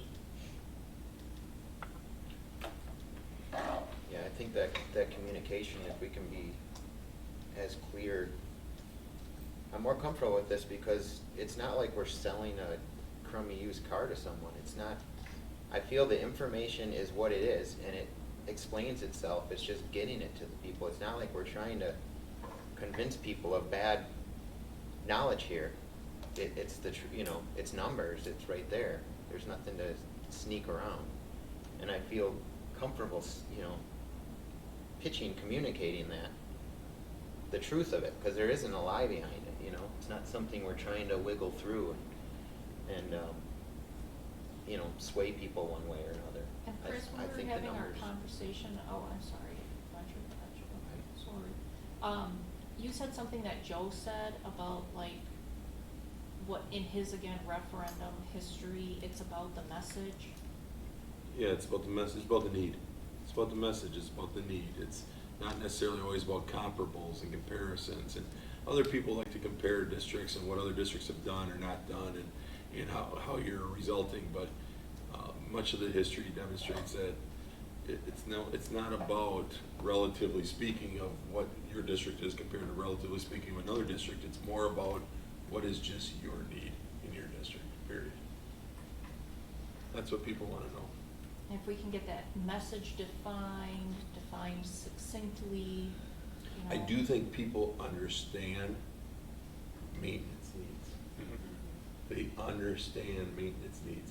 When you get into operational, and it is all one part of it. I mean, the maintenance is part of the operation, but maintenance is more objective, right? And it's concrete, and it's clear. And as you said, Bob, you can show why it's not frivolous. Like here, let's look at the areas that are being identified in it. And so if those type of things can be addressed, right, that assists in us meeting some long-term projects that are not being addressed because the funds are not available, and we don't want to take any more funds out of our current budget to give into that line item, because then obviously it's going away from the learning line items, right? So if we can do that, I really believe people will understand that. Now, again, then it's the balancing act of what can people afford, even if they can understand it. But I think we have a survey that somewhat demonstrates what their range of maybe where they're willing to go. One may say to us, if I was sitting in your chairs, I would ask the question, but then what about those structural deficits, Chris, right? Right? Those are structural deficits. But if you're addressing needs, and they have to be maintenance needs, you are still going to then be able to assist with funds on structural deficits because you're taking care of some other needs through maintenance by referendum dollars. So you may not be able to cover all structural deficit, all maintenance, but over a course of time, you could address an awful lot and have additional dollars of assistance with the proper dollar amount of the referendum question that will assist in all caveats. You know, yes, there still might need to be decisions made at budget time for certain deficits that we just don't have as much monies that year available to address still the structural deficit. If the state were to come in at zero, then yeah, that would be all right. And we couldn't address every maintenance needs immediately because we're still only getting a certain amount that we feel the local taxpayer could afford, right, for the property value. But if there was a patience enough over time, the longevity of that investment would have a great impact. So I also go to the question, and I will say it, I go to the question of the possibility of what you're looking at for a number of years of the referendum could have a huge impact too. So, you know, is it a 3-year, a 5-year? Is it a non-recurring that, you know, we're looking for this investment consistently, and then we're going to utilize those dollars wisely over to maintenance. But it's consistent. You always will know it's going to be there to use if we need on the maintenance side and the structural side if needed. The one thing it does do, and I know people get nervous about that when they hear something like that, it's the known. And I'm still a firm believer people like knowns more than unknowns when it comes to the tax impact, when it comes to how it's going to be used. From the superintendent's perspective, I like a known more than an unknown. There's no cliff item if on a 3 or a 5 year, right? So there are some positives to that. And then someone may say, and are you coming, you know, yeah, I don't necessarily like that there's no end date, but it's an investment over a long-term time, and you're telling us you guys will be patient with that investment. So I think the taxpayer would want to know, like, you're not going to keep coming back all the time either, right? No, we're going to try and take care of Bob's priority list. And we know we have to be patient to do it, but we know we're going to be able to address a lot since we're always going to have this dollar amount yearly to do it. You know, if we would have to come back, then we'd have to state, why in the world did you come back again? because look what changed at all the state levels, the local levels, right? You gotta explain the story again, but it would have to be something significant, I would agree.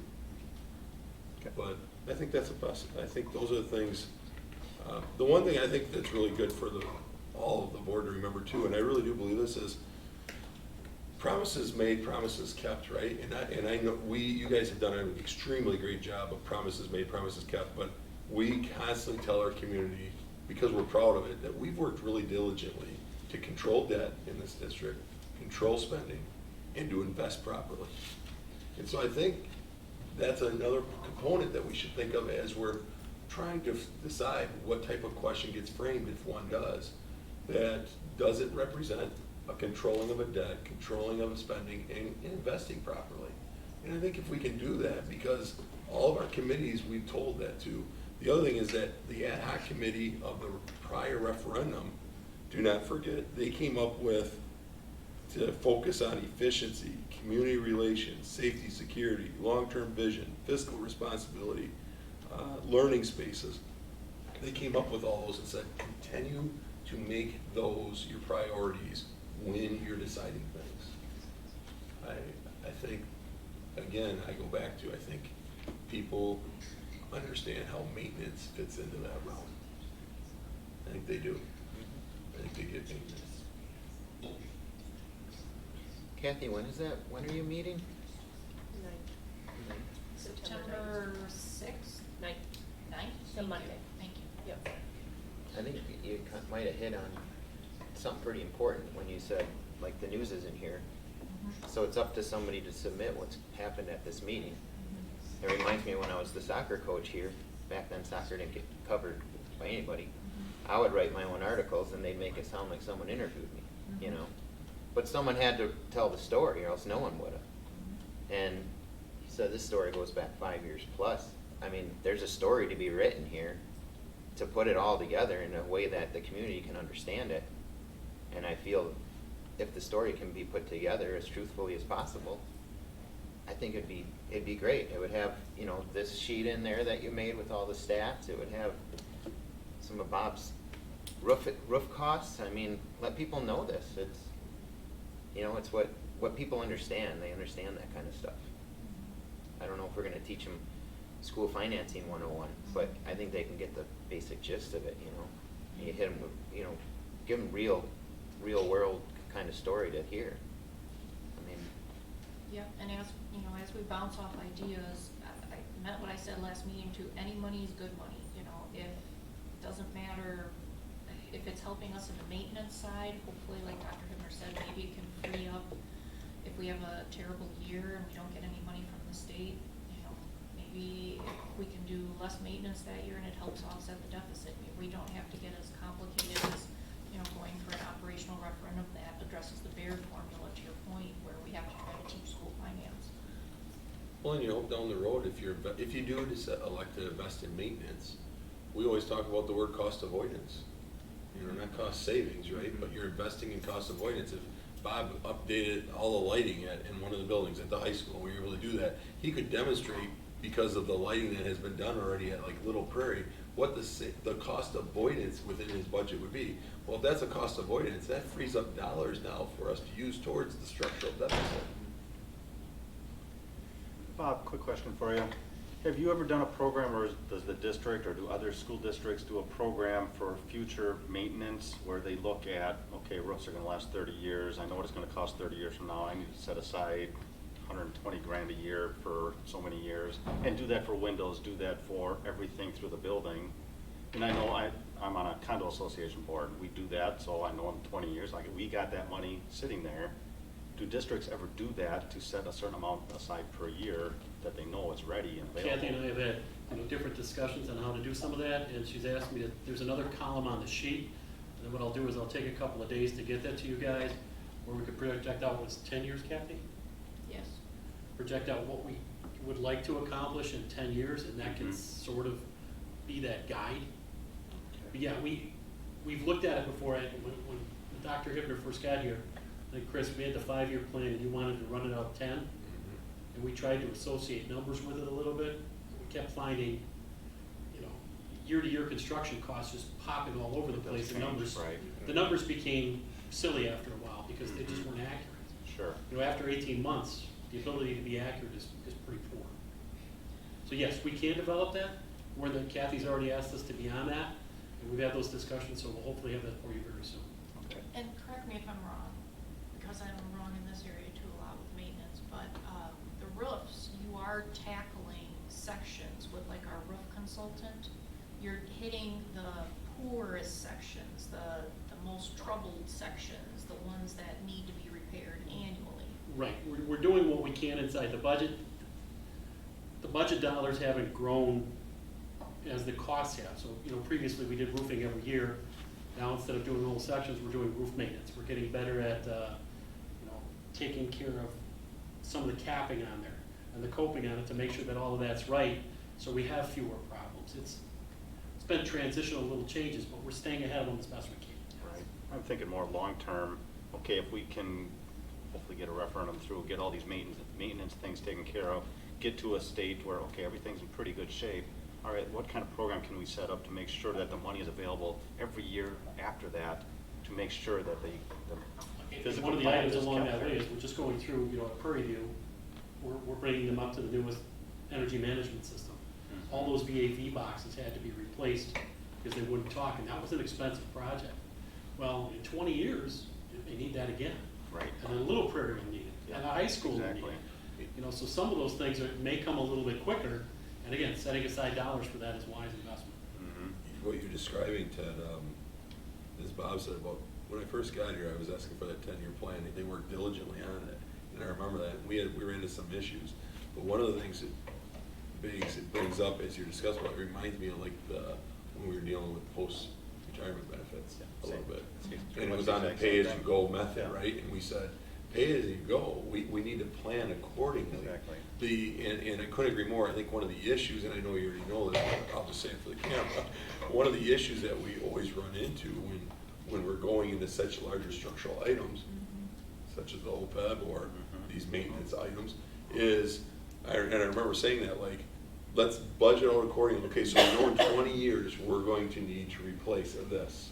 So let's budget accordingly each year, so we're now putting dollars, allocated dollars away, so we will be able to address that.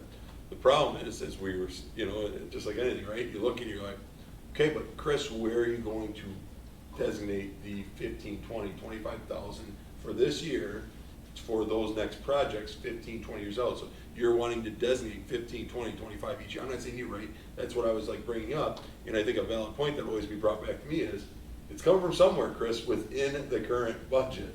So you're going to budget line item that out, you're going to have to take 25 away from somewhere. So that, you know, was kind of like numerous budgets 10 years ago when we made that really strong decision as a board about increasing our fund balance.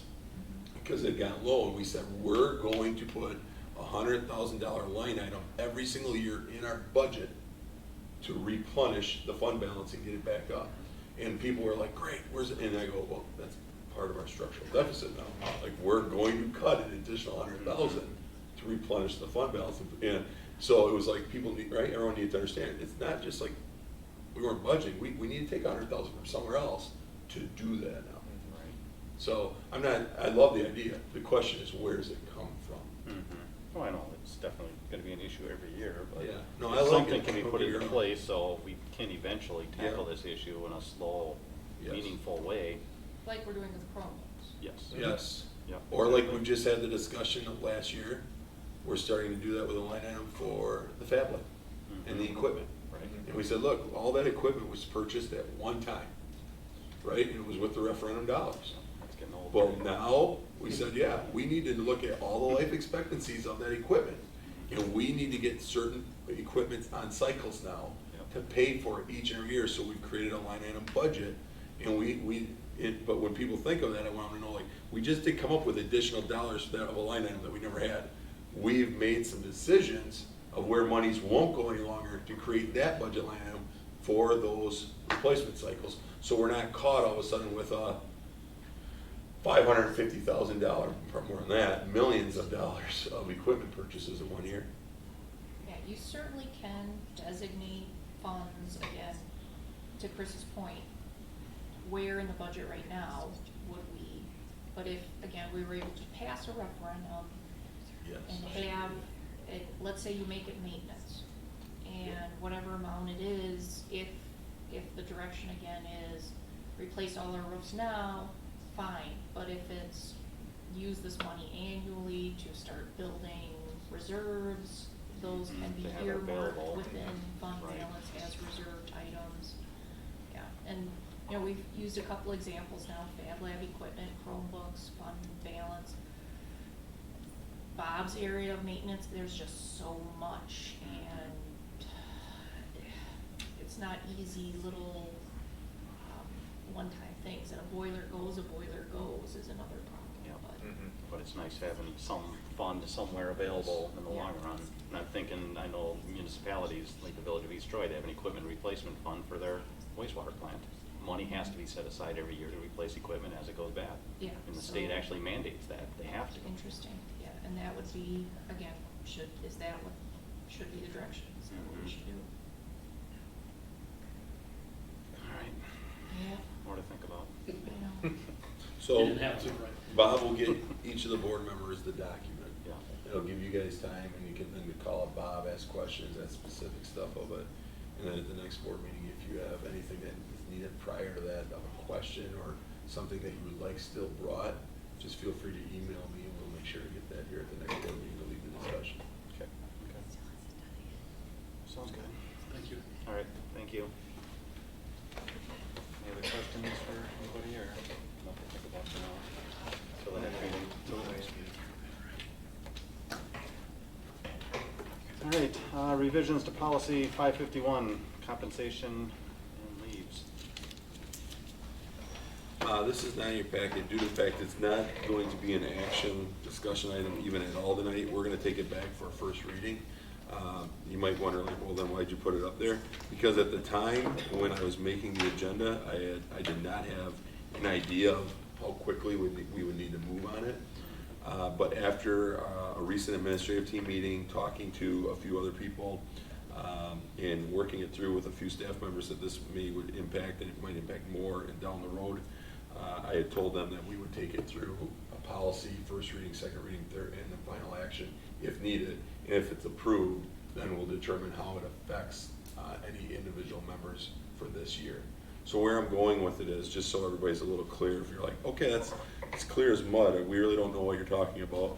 Under the policy on leave, we've had a few people, and it came to our attention, never really thought about it before, and that is during our week of in-service this week, some individuals have to take back their child to college, to post-secondary, and then for moving. And so under our current language of our policy, it does allow somebody at the discretion of myself to approve or not approve personally. Obviously, I'm going to approve the personal leave for that. But with that being said, our current policy also states that because it's on an in-service, that they're docked. So they're docked pay. So they're not being told they can't take the day by me. I have had to do that in the past. I would not do that under this circumstance. But what they are being told is, if they elect to take the day, it'll be a docked day of pay.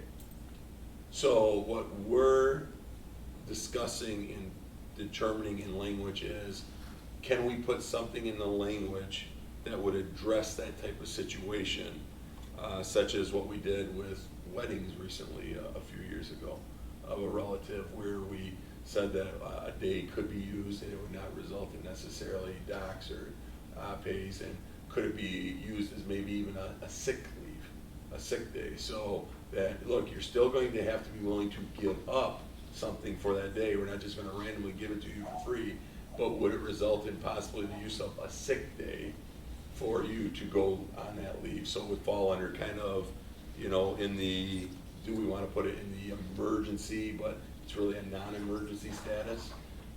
So that's the language. Here's the issue, to be blunt. I mean, we had a really good dialogue on this topic, because obviously we want to support our staff. We want to support anybody who can do that. And our staff doesn't get a vacation day during the year, right? They get their personal day during the year too. But the emphasis is, we do not want to de-emphasize the importance of our in-services and the time being here. And so it seems maybe simple on the surface of going, well, of course we want to let somebody go to that and approve of that and just write some language in. It's always about where does it go next? What's the next thing that's requested and the next thing that will be within those parameters? And so I'm not opposed to us doing this, or at least working on verbiage to see, are you comfortable with approving it or not? And is the administration comfortable with implementing it if it were to be approved? But it's just, please take it, please note that it's not one of those things where it's just so simple either, because there is always a different request. Just like one person brought up to me, okay, so if we do that, what about the day in which kids leave college, leave the post-secondary, they gotta be picked up? Now, is that going to be another day that people will ask on that end? Because this was supposed to be helping because of the in-service weekday, not at any time.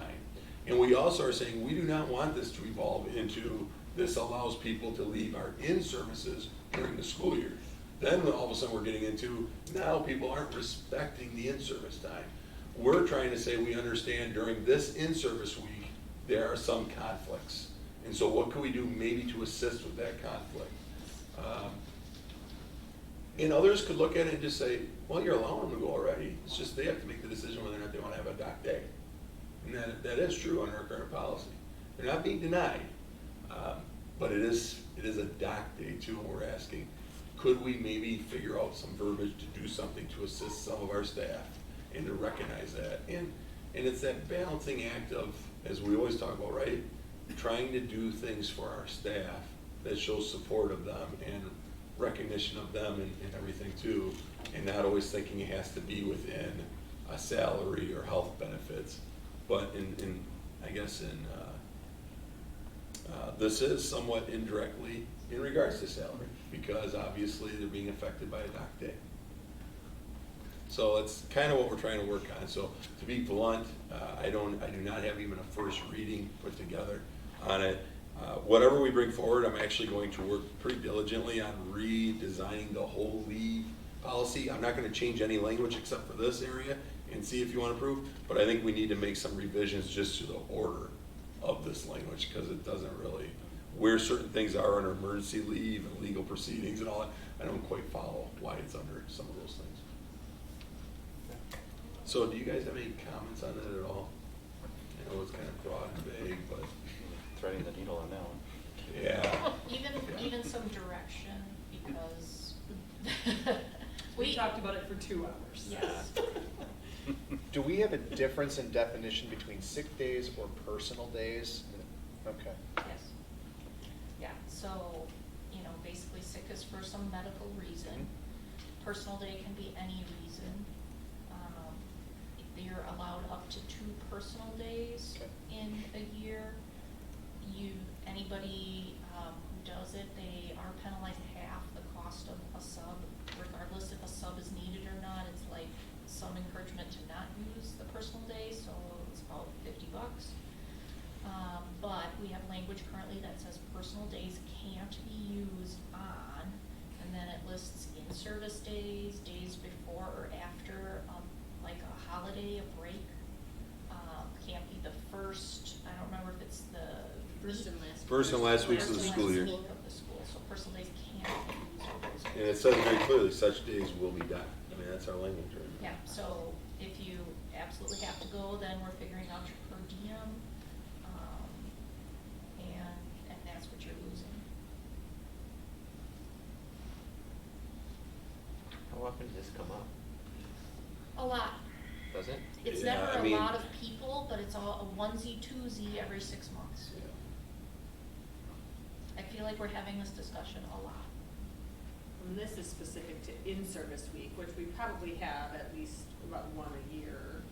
But there's other things when you say a Yes. onesie or two. Well, and you get into The wedding to let you know how our dialogue all went Yes. even, because this is right? I mean, so you get into the in-service week and you start saying, okay, like we start talking, well, we do have a day out of this in-service week that's designated to a teacher work day, right? There's not trainings going on one of the days. So, well, you know what? If it's during that day and it's a teacher work day and they're willing to make up that time, I mean, what, you know, they're not missing a training. But then you get into, well, that was just pure luck though, folks. I mean, that was pure luck. What about, so yeah, it worked for that individual, that Bob is taking his child on that teacher work day, so good for Bob, our language worked for him. But Tony's too bad. I mean, your child's on Monday and we're training that day, so you're just stuff all luck. I mean, it was pure luck. Well, I don't think that's a very good policy if it's pure luck, to be quite frank. I know. Well, and you know, one of my favorite phrases, no good deed goes unpunished. This year, we're trying those 2 mini breaks in October and February, where there's a day off that's also not an in-service day. Well, it butts up against an in-service day. So for example, let's say kids get out Wednesday, then we have a Thursday in-service, then a Friday is a truly off day. I already have people asking, so what if I took that Thursday off? Because now it looks like a longer vacation, that window. You could honestly look at, Kathy and I were somewhat, not somewhat jokingly, down the hallway we talked about all this.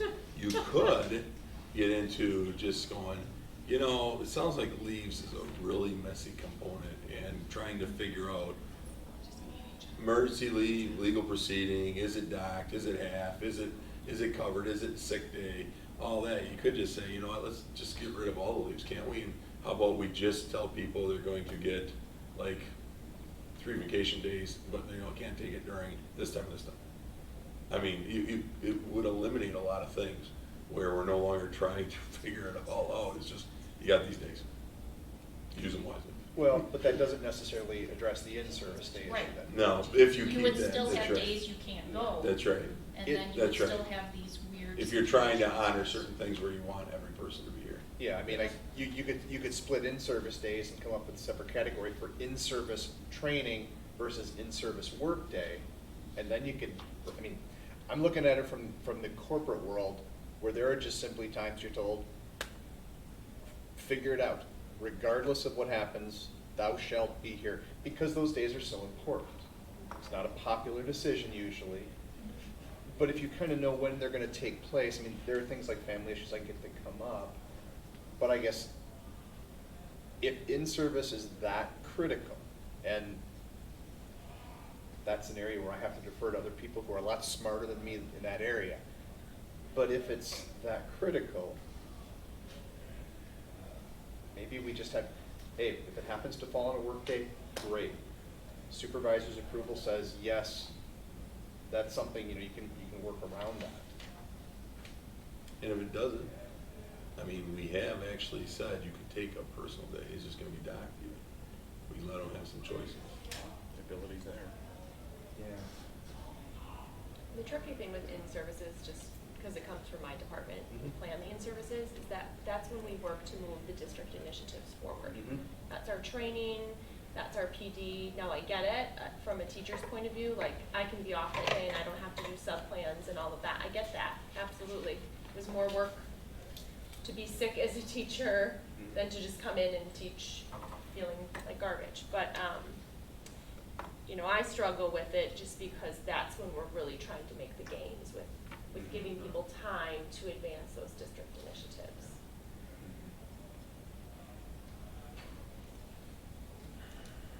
So are you interested in us at least bringing some verbiage back to consider it, and with verbiage that would kind of go along the lines of pretty much, Bob, what we were discussing was the verbiage in which you were depicting, that is just putting something in there that would allow, if it happens to be by luck, that it's during like a teacher work day in the first week of the in-service, that they could be, that they could, I mean, I guess I'd like to see as much flexibility as possible, because if we're going to talk about attracting and retaining the best, anything that we can do, we want to do. But, I mean, I think to Amy's point, if those days are as critical as I sense that they are, you know, sometimes you just have to be there.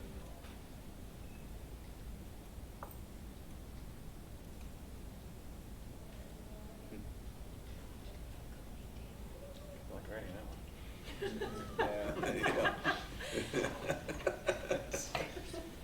a tough one. It is hard. It is hard. All right, we'll take some work at it.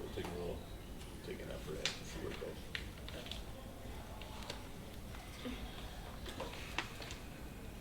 All right. Sharing of number of students at risk per the definition and/or state criteria. So I gave you a copy of the packet of the Children at Risk report. So there are criteria from the state that if children meet 2 or more or are considered dropouts or 2 of the on the list there, that they would be considered at risk. So there's a lot of information in this report that you can read through, but kind of looking at some of the highlights, not highlights, but key points. We do have a couple students who have dropped out, so they would meet that definition. We have the students, the number of students that are considered behind in credits listed there. The next chart shows the grade level benchmarks. So this takes the district assessments and how many students are considered 2 years or more below. So 8th percentile or below on reading and on math, and then the ones that are both reading and math. So what you might notice in that chart is that the numbers go up significantly when you get to 8th, 9th, 10th, and 11th grade, and that has to do with the assessments that we're using because of how we're using, we don't use MAP universally for grades 9, 10, and 11, so then the numbers came from the state assessment, which is from ACT. So just changed how many kids would be identified based on that. Then the number of children who are habitually truant, separated by semester, and then the number that were both habitually truant in both semesters. We don't have any students who are parents currently. We do have 3 high school students currently considered adjudicated delinquents. And 8th grade below basic and core areas, so you have the numbers there for each of the areas of the state assessment, the number of students that were scored below basic, and then 15 students scoring below basic in all of those areas. No students were retained in the 8th grade this year. So in terms of the number of students that meet that multiple factor information, that's the next chart. And I did include some early warning, that's what just I'm calling it, of for like 5th, 6th, and 7th grade, where if part of the criteria at that age level was to consider that state assessment, then we would have higher numbers in those areas because the state assessment, there's more kids scoring below basic on the state assessment than there are on MAP. So that's why the numbers start to go up as kids get older too. And like 11th grade, you'll notice in particular, has more students than you might expect. That's the ACT is the assessment during for 11th grade using that. So there's more of a number of kids that scored below on ELA and math on the ACT. The rest of the report is really plans for supports and things that we offer within the district.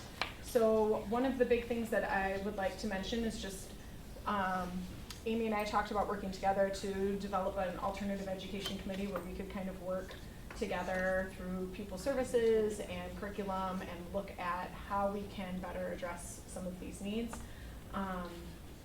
and what needs to change as well, together with everything else that we already have going. But most of these things are either things that we're starting, like AVID this year, and things that we're continuing to work on with EMLSS and that sort of thing.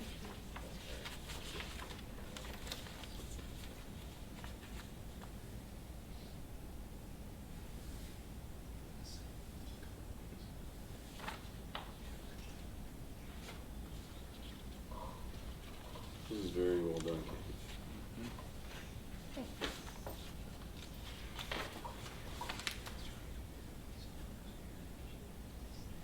Somewhat depressing, but still well done.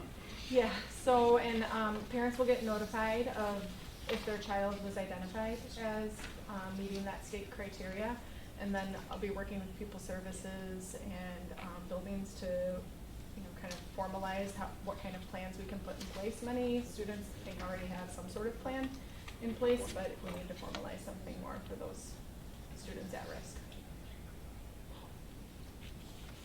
Do you have stats for how it compares, like ratio-wise to other schools or other districts? I don't. Kate? Yeah. When you have, like, for example, the 8th grade, and I'm just using it as an example, is this 8th grade of 7th graders going into 8th grade this year, or is it 8th grade last year? These were the becoming 8th graders 9th grade? last year, so the incoming freshmen. All right. Last year's, yeah. Yeah, so this is the data from 2018, 2019. Yes, yeah.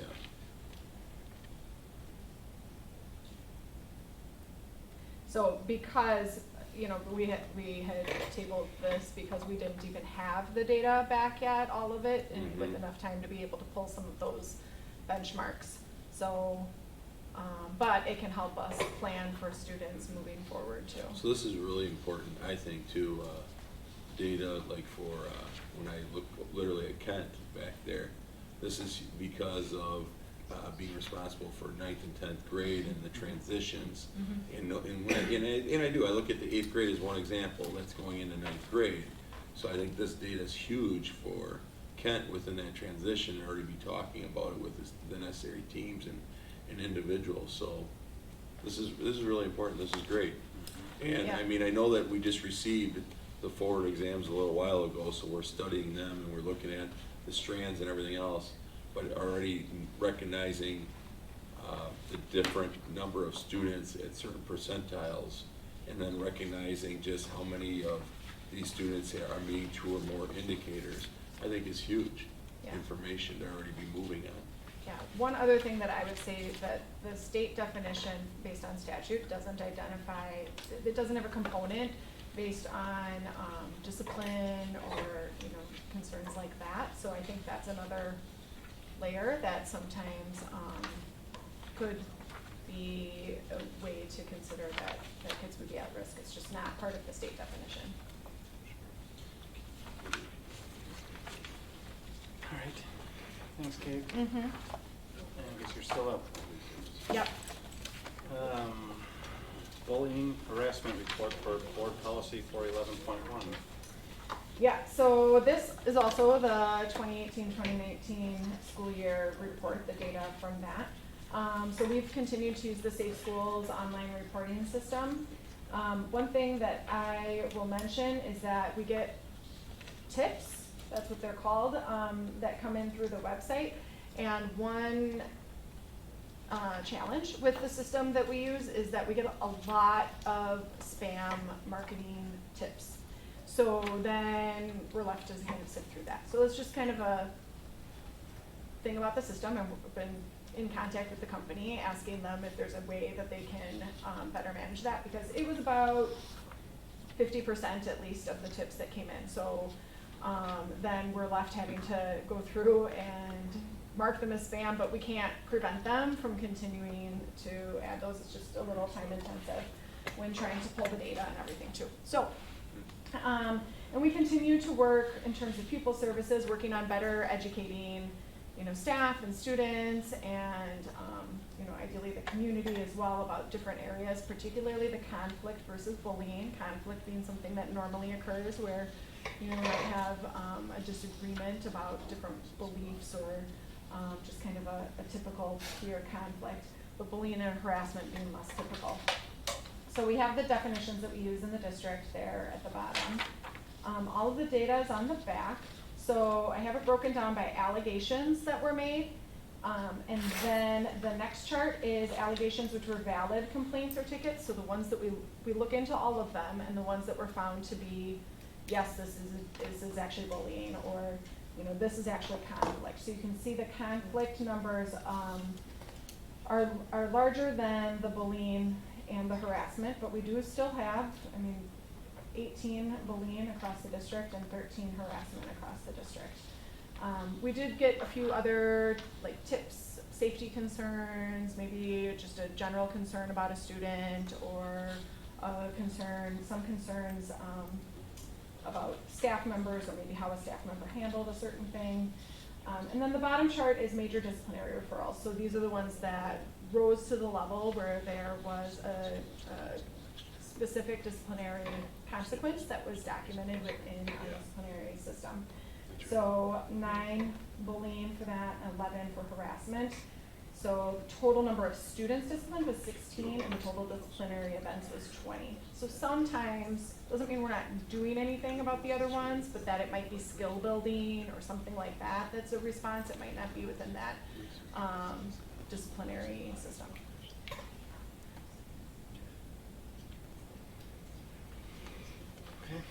Okay, how do the kids know about how they can do this? Yeah. Is that like at the beginning of the year orientation? Or? So it's talked about a lot, I would say, by the school counselors in particular. So they, and at the younger ages, school counselors or school psychs, anybody that's working with the kids might walk through it with them. But kids, they're pretty good at filling it out.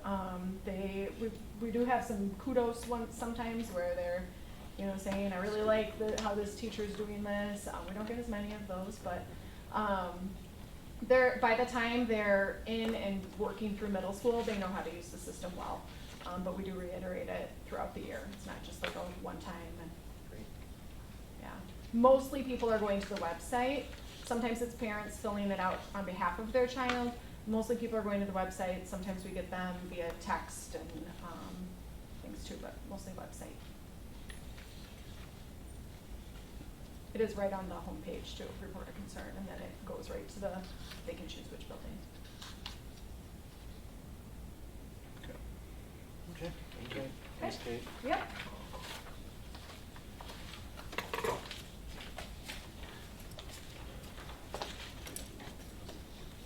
All right, update pertaining land previously occupied by the Chester Burns building. Great news.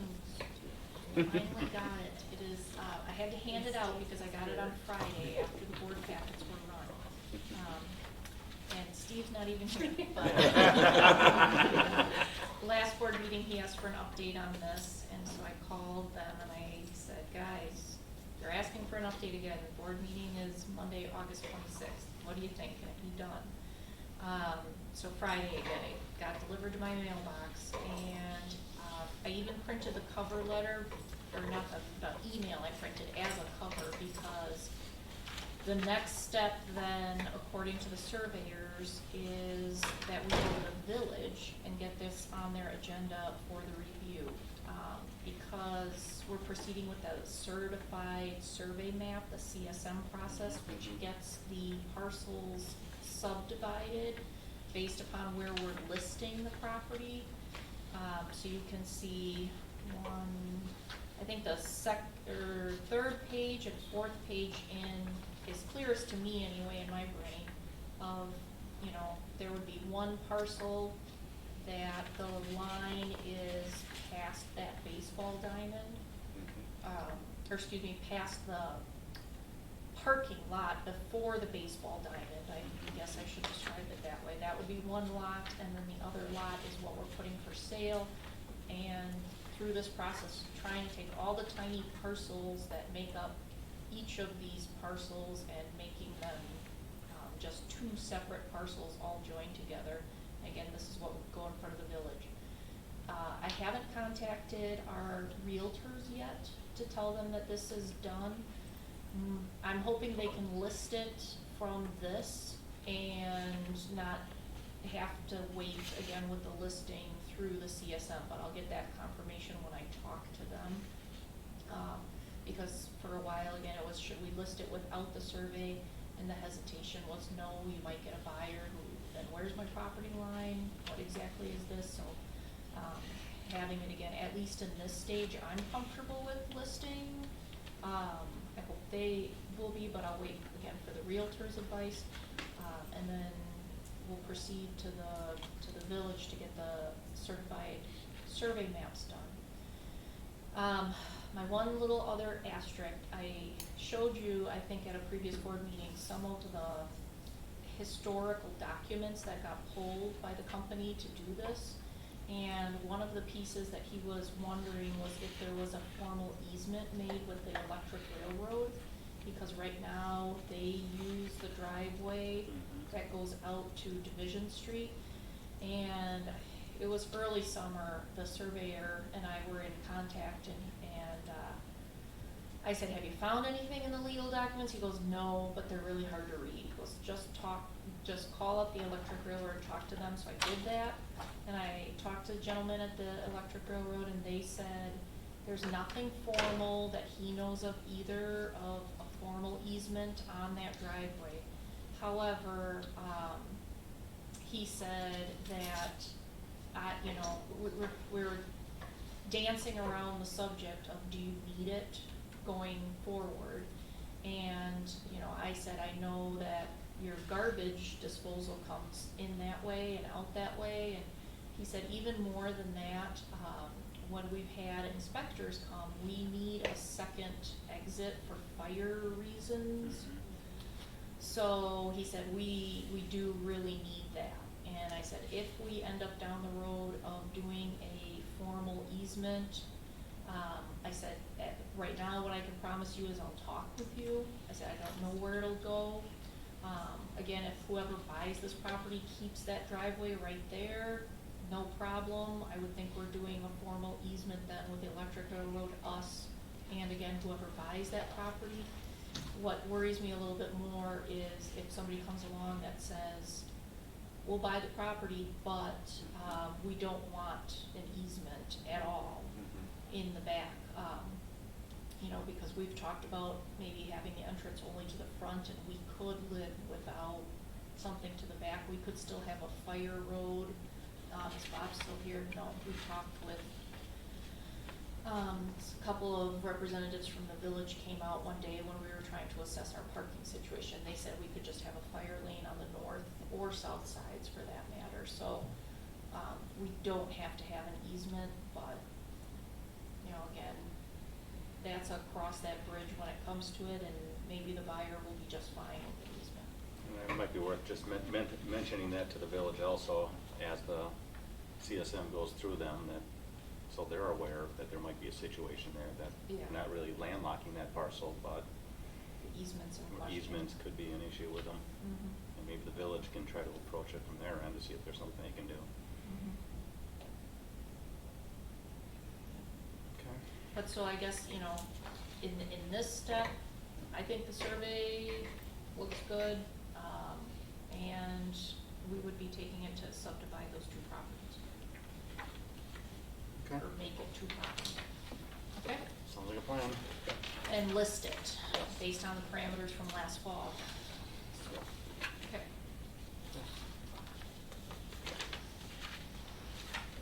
All right, early graduation request? We'll go into executive session. All right, reports. I only have just a reminder, and that is on September 23rd, 2019 at 6 is our annual meeting in the high school lecture hall. So stating that for the record. The other thing that I would just like each building principal to go over, so the board has an idea with the school year coming up, and that is preliminary building enrollments. I asked each principal to go over with the board a comparison of this year's enrollment to last year's enrollment at this given time, from a standpoint of class sizes and building enrollment, so you have an idea. So. Order. Did not make your packet because it changes every single day, and so I thought I would wait to give you the most. If it's in the positive variance, we're great with it. Most recent versions of No this problem with off that. the presses. Okay, so there's two tables on here. The one at the top outlines last year, and then the one at the bottom this year. So on top, you can just see per grade level where we started the year, the number of new students that came over the course of the year, the number of students that we lost, and then how we ended the year. And then down below is this year. So you can see where that cohort was at the end of last year. So where it says 85 kindergartners for end of year for 18-19, that was at the end of 4K. And then you can see how many we lost over the summer, how many we've gained this summer, and where our numbers sit currently. So I would say some noteworthy things. Overall, we currently have 8 more students in the building than we ended the year with. I think one of the things that stands out on this piece of paper to me the most is kindergarten this year. So 4K is not required, and so each year we gain a decent number of kindergartners who didn't attend 4K with us. Typically it's between 10 and 15 maybe. This year we've gained 23. So for whatever reason, just a big bubble. So you can see that number, you know, we started last school year with 89 kindergartners. This school year we're starting with 101. That cohort ended the year last year at 85. Now it's at 101. So it's a pretty big jump there. Looks good. Going in the right direction. Yeah. Up 8. Yep. It was Year good. 95 is also gone up to 101, Lindsay, from first to second. Is that correct? Yes. When you ended So, last year at 95? yeah, so that's a pretty good number of second graders that we've gained this summer too. We've gained 9. We lost 3, but we've gained 9 second graders, which is a little bit of a bubble there too. Do we talk to those new families at all and find out what the motivation, because, I mean, that 23, if that doesn't jump out at you Mhm. as being good marketing some way, somehow, I would love to hear, I mean, is it people from other districts that are trying to make preemptive changes? Is it people that have just finally heard about what we're doing and have made, I mean, we're talking about communication on other topics. If this were a sales Yeah. business, It's a good question. yeah, I mean, if this Ask them why. Or is Yeah. it another big Yeah. class like the 5th grade? yeah, or is it just purely demographics and hey, we just happen to have a swell? Because I look at this and the first thing I'm thinking is, if this were something that we were selling, which in effect we are, let's find out what it was that spoke to those people and let's double down on it. Mhm. Yeah, that's a good question, and I don't know the answer. We do ask, you know, for kids who transfer in, kind of where they are coming from. So I know with some of these kindergartners, when I see their enrollment come through, you know, they've been at a preschool or more of a daycare setting, and they just now have made the switch. That I hear that a lot from parents as far as why they don't commit to 4K. They've been wherever they've decided to be for daycare, and they're just comfortable there and familiar there, so they stay there for that 4-year-old year too, versus transitioning to a 4K and then make that transition for kindergarten instead. So we do have some of those, but this number is so high, I'm Yeah. sure there are some others besides that, yeah. I'm hesitant to ask for anything more because I know that you've got other things that you need to do too. But, you know, I look at that and from the standpoint of just what you hit on with 4K, is there anything with this 5K number that we could turn around and use for 4K attraction so that instead of picking up the 23 and 5K, we're picking them up in 4K Mhm. and doing the same thing? Mhm. I mean, that's striking. Mhm. Yeah, I agree. Okay, I can do that and find out. Okay. Off that communications piece, so Amanda Smith is the administrative assistant in teaching and learning, but she's been pushing out a lot with communication. So this spring, anyone that toured the buildings got a handwritten thank you. Nice. From the principal, which was nice. So if they toured the building, then we got information on that and sent a handwritten thank you. Great idea. And we also reached out by phone to all people that open enrolled, or filled out an application, just a, hey, you filled out an application, you know, we're so excited about that, that's great. If you have more questions, contact, and then we gave them the principal's specific information so that they could reach out. Which had not been done in the past, so I think that those are the things, you know, that we're trying to think about, what can we do to kind of begin that communication, and, I mean, that stands out. We got a lot of phone calls, about, specifically with, families that were shopping from Palmyra Eagle, and that was one thing they would talk about all the time, like, we reached out, like, that was big, so. Okay. You know, things that make an impact. Yeah, and to my knowledge, we don't have a large number coming, like in case you're wondering, are all those kids coming from Eagle? I don't believe so. No, I don't think so. Great. All right. Thanks, Lindsay. Mark? Yeah, just share with our Prairie View numbers. I think you've got this in your packet as well too. So I mean, what you have in your packet kind of represents a historical marker from currently where we're at as of a couple days ago through what happened during the course of the year, because we also last year we also have a number of students that just come in the middle of the year or move during the middle of the year. So I tried to capture some of those numbers for you as well too. And then I also put in there as of last year at this time too. So, bottom line is, here we're plus 17 from where we were last year at this time. And one student that the numbers right now fluctuate pretty wildly. We had one student enroll, and then 3 days later they decided to move to another city. Like not even close, like not even like northern Wisconsin. They enrolled and then I don't know. So you just roll with it. So it's probably closer to about plus 16 from, if I look at 8/20/2018 and 295 to 8/22/19, about 16.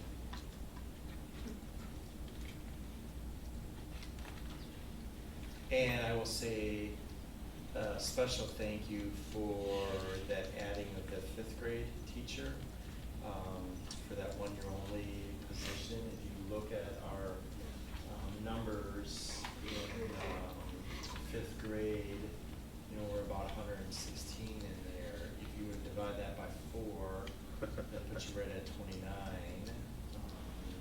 So now class size in there is about 23.25. So kudos to you for that foresight. That does help. Yeah. Yes. Okay. Thanks, Mark. Pete? Okay, yeah, onto the middle school. Looking at the data here, the first page provides you with the sections of all different classes, total number of students, and there is an average, and the only problem with the average is that the range in terms of the low and the high within that, because there's some heavy fluctuation in terms of, especially when you get the elective components, where students might be in a class that has a high elective need or want or something like that, and they'll push down some other numbers and that kind of stuff along the other way.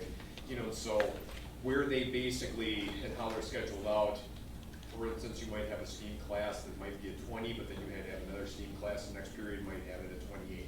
So there's a little bit of a fluctuation depending upon how the other electives line up with that as well. So on the second page at the top, it gives kind of the historical, just the 1-year comparison. We had 354 students last year at the end, and right now we have 331 coming in this year. And that's just the ebb and flow of the enrollment components, the smaller class coming in as compared to the larger classes leaving. I anticipate that that there'll probably be some other students that will probably join that 118 that was leaving last year to the high school. But we've just to kind of the subjective things that I've noticed throughout the summer is that we have had students come and go, but the numbers stayed pretty much the same from last year to this year. And so we've had some open enrollment in, we had some students that moved out, and so on and so forth. I like to also talk about the core a little bit. So the core class itself in the 6th grade, it comes out to be about an average of 19 kids per grade level in the core classes. That would be the math, ELA, social studies, and science. The range in there is about 16 to 23 in terms of that. 7th grade, about 21 in the average for the core, 19 to 24 in that range about. And then 8th grade, 24 is the average, where the range is a little bit greater. It's about 20 to 33 in terms of the number of students in that. So we've had some some interesting things happening with the section numbers and so on and so forth, where we, in the 8th grade, historically, we've had 2 algebra classes, but this year we only have 1. And so those students then are gonna be basically back in the regular math class in the 8th grade. So that bumps math classes up a little bit. You're gonna make a decision in terms of how that's gonna go, because so many sections go around. So that's where we get a little bit of a bump in the numbers there for class sizes in the 8th grade with math.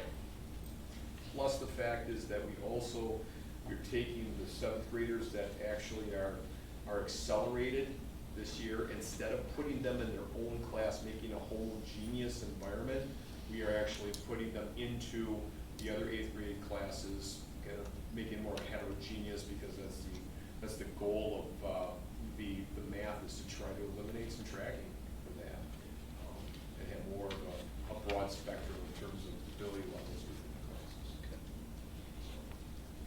Okay. Thanks, Pete. Okay, Steve?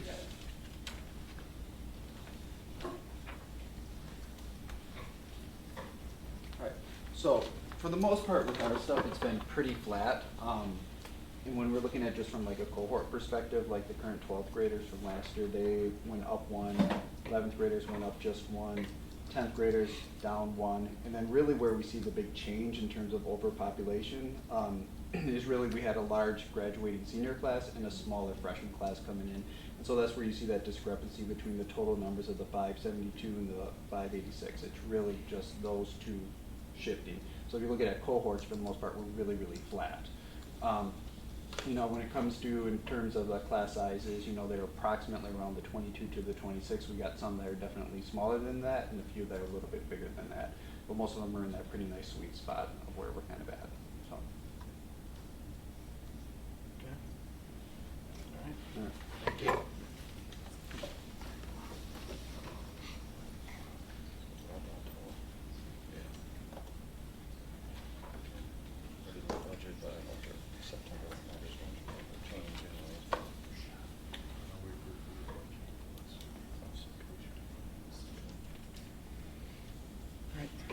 Any questions?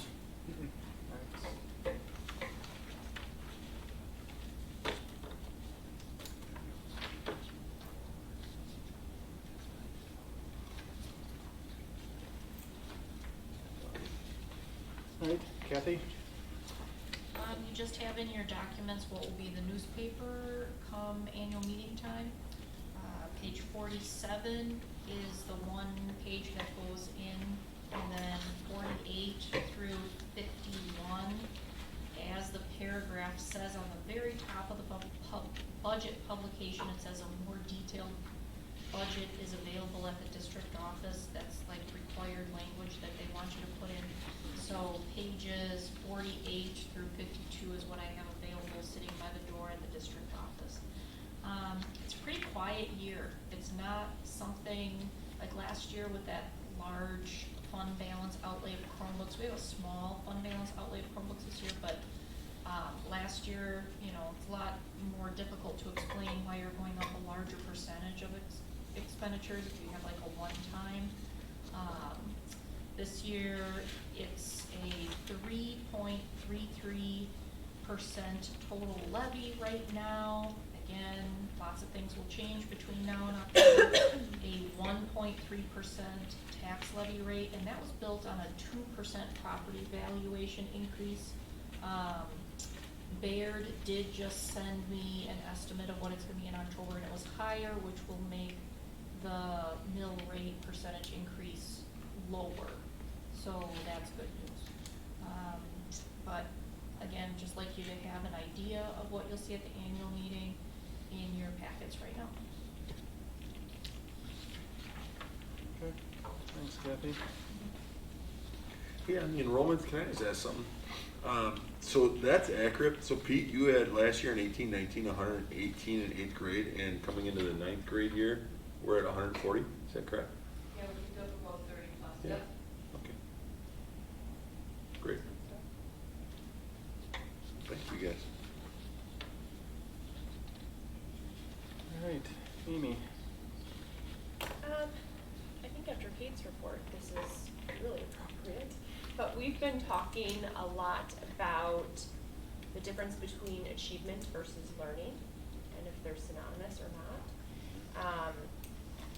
And so I kind of just want to take a couple minutes to talk about that and where we're going this school year. So if we think about achievement as measured by student performance at a single point in time, much like the Wisconsin Forward or the ACT or the Aspire that Kate had referenced. So students' performance is measured at that single point in time, and it's measured against a particular set of standards. We think about learning as a transformative process. We take in information, we internalize it, we mix it with our experiences, and it should change what we know, and it should build upon what we do. So we have to think about learning as including input, process, and reflection.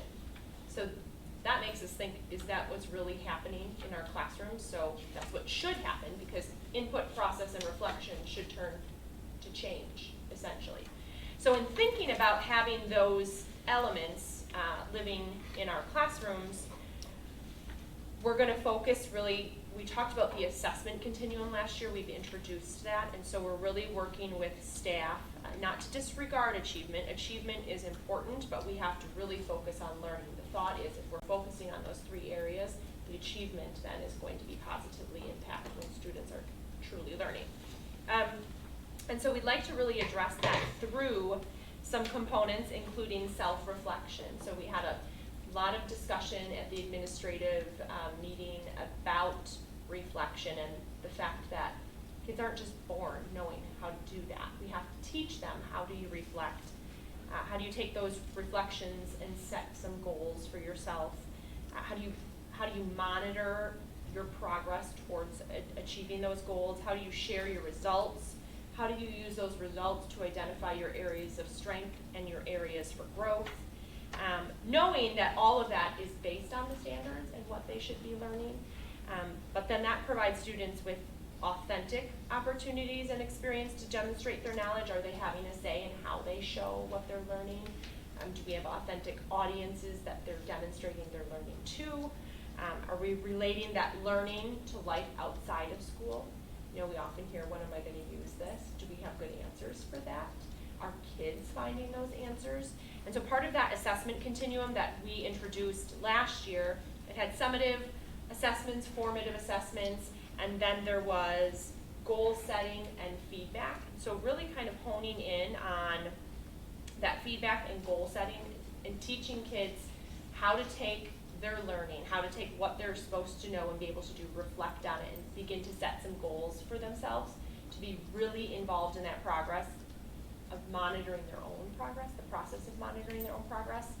I think we have to take the achievement to look at what are our areas as a district of strength and areas for growth, but also individually for our students, so that we're not looking just big picture, but we're drilling down on those individual kiddos and then giving them the tools to be lifelong learners, not just how many times. I mean, I think about this is a simple way to say it, but back when we gave spelling tests on Fridays, we had kids that were Friday spellers, right? They would memorize those words and then it was gone. But how do we get it to be transformative? And so that's what we're really going to focus on this year. And I think this is an appropriate time with looking at what we deem as an at-risk student. But then I think it will also be interesting to look at those kids specifically and see how are they performing in the classroom. Because sometimes there is a discrepancy between a standardized assessment and how we, learn and demonstrate our learning within the classroom. So we're really going to dig into that this year. One of the big things that we've been talking about a lot is, we want to value what we assess. We're not trying to dismiss standardized scores. It's a reality, and we know it's very imperative and important to students for different things that they need that score, for parents, for community. But we also said we want to shift the script a little bit and also recognize it's not the complete picture if all we value is what we assess. So we said instead we want to begin to assess what we value. Just flipping it. So We're not saying that we're dismissing the standardized scores by any means, the achievement. Achievement's very important. But we also said the story right now is oftentimes replicated about our district in regards to valuing, right, what we're getting assessed on. So somebody else is sharing our story. They're not sharing the learning and what's going on with the learner. And so we said we value that. So we need to assess that component. We need to assess what we value and share that story too.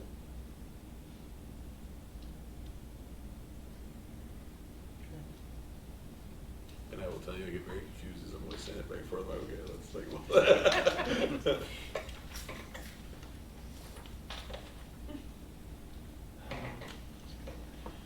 Kate, do you have anything else you want to cover? Okay. I have nothing tonight, so we'll move into policy review and development. Second reading of 345.1, grading policy. Stace, is there anything different on the grading policy? Changed to trimesters. No?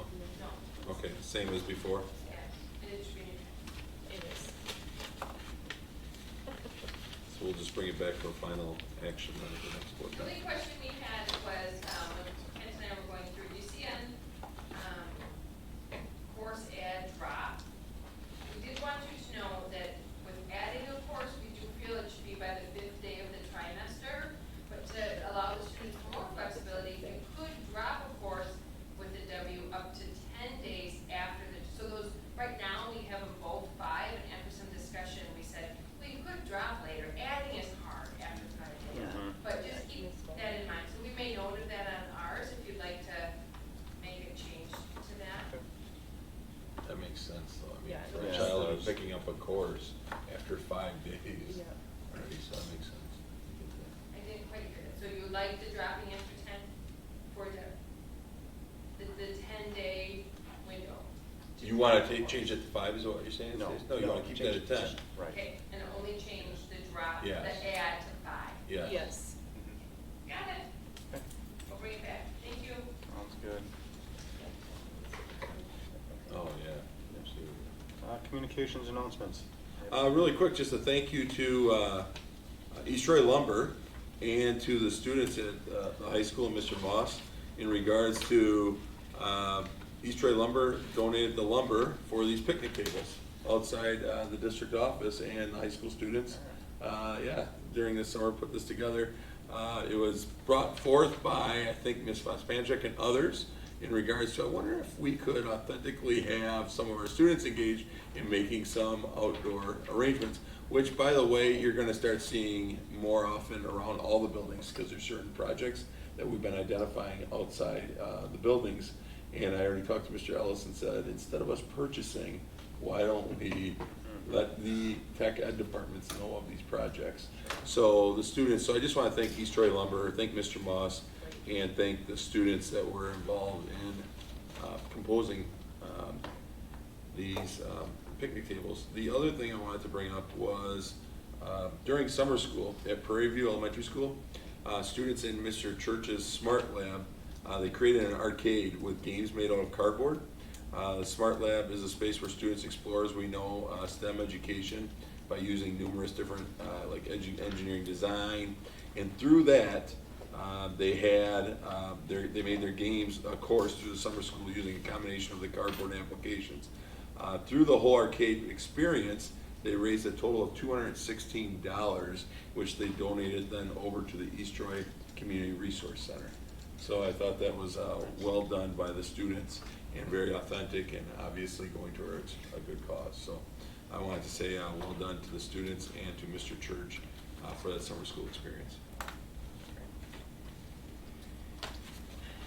All right, future items for the board. Anything? Okay. And I'll make a motion to adjourn to executive session for the discussion of early graduation request for consideration as provided under 19.851F and 118.125. I'll second.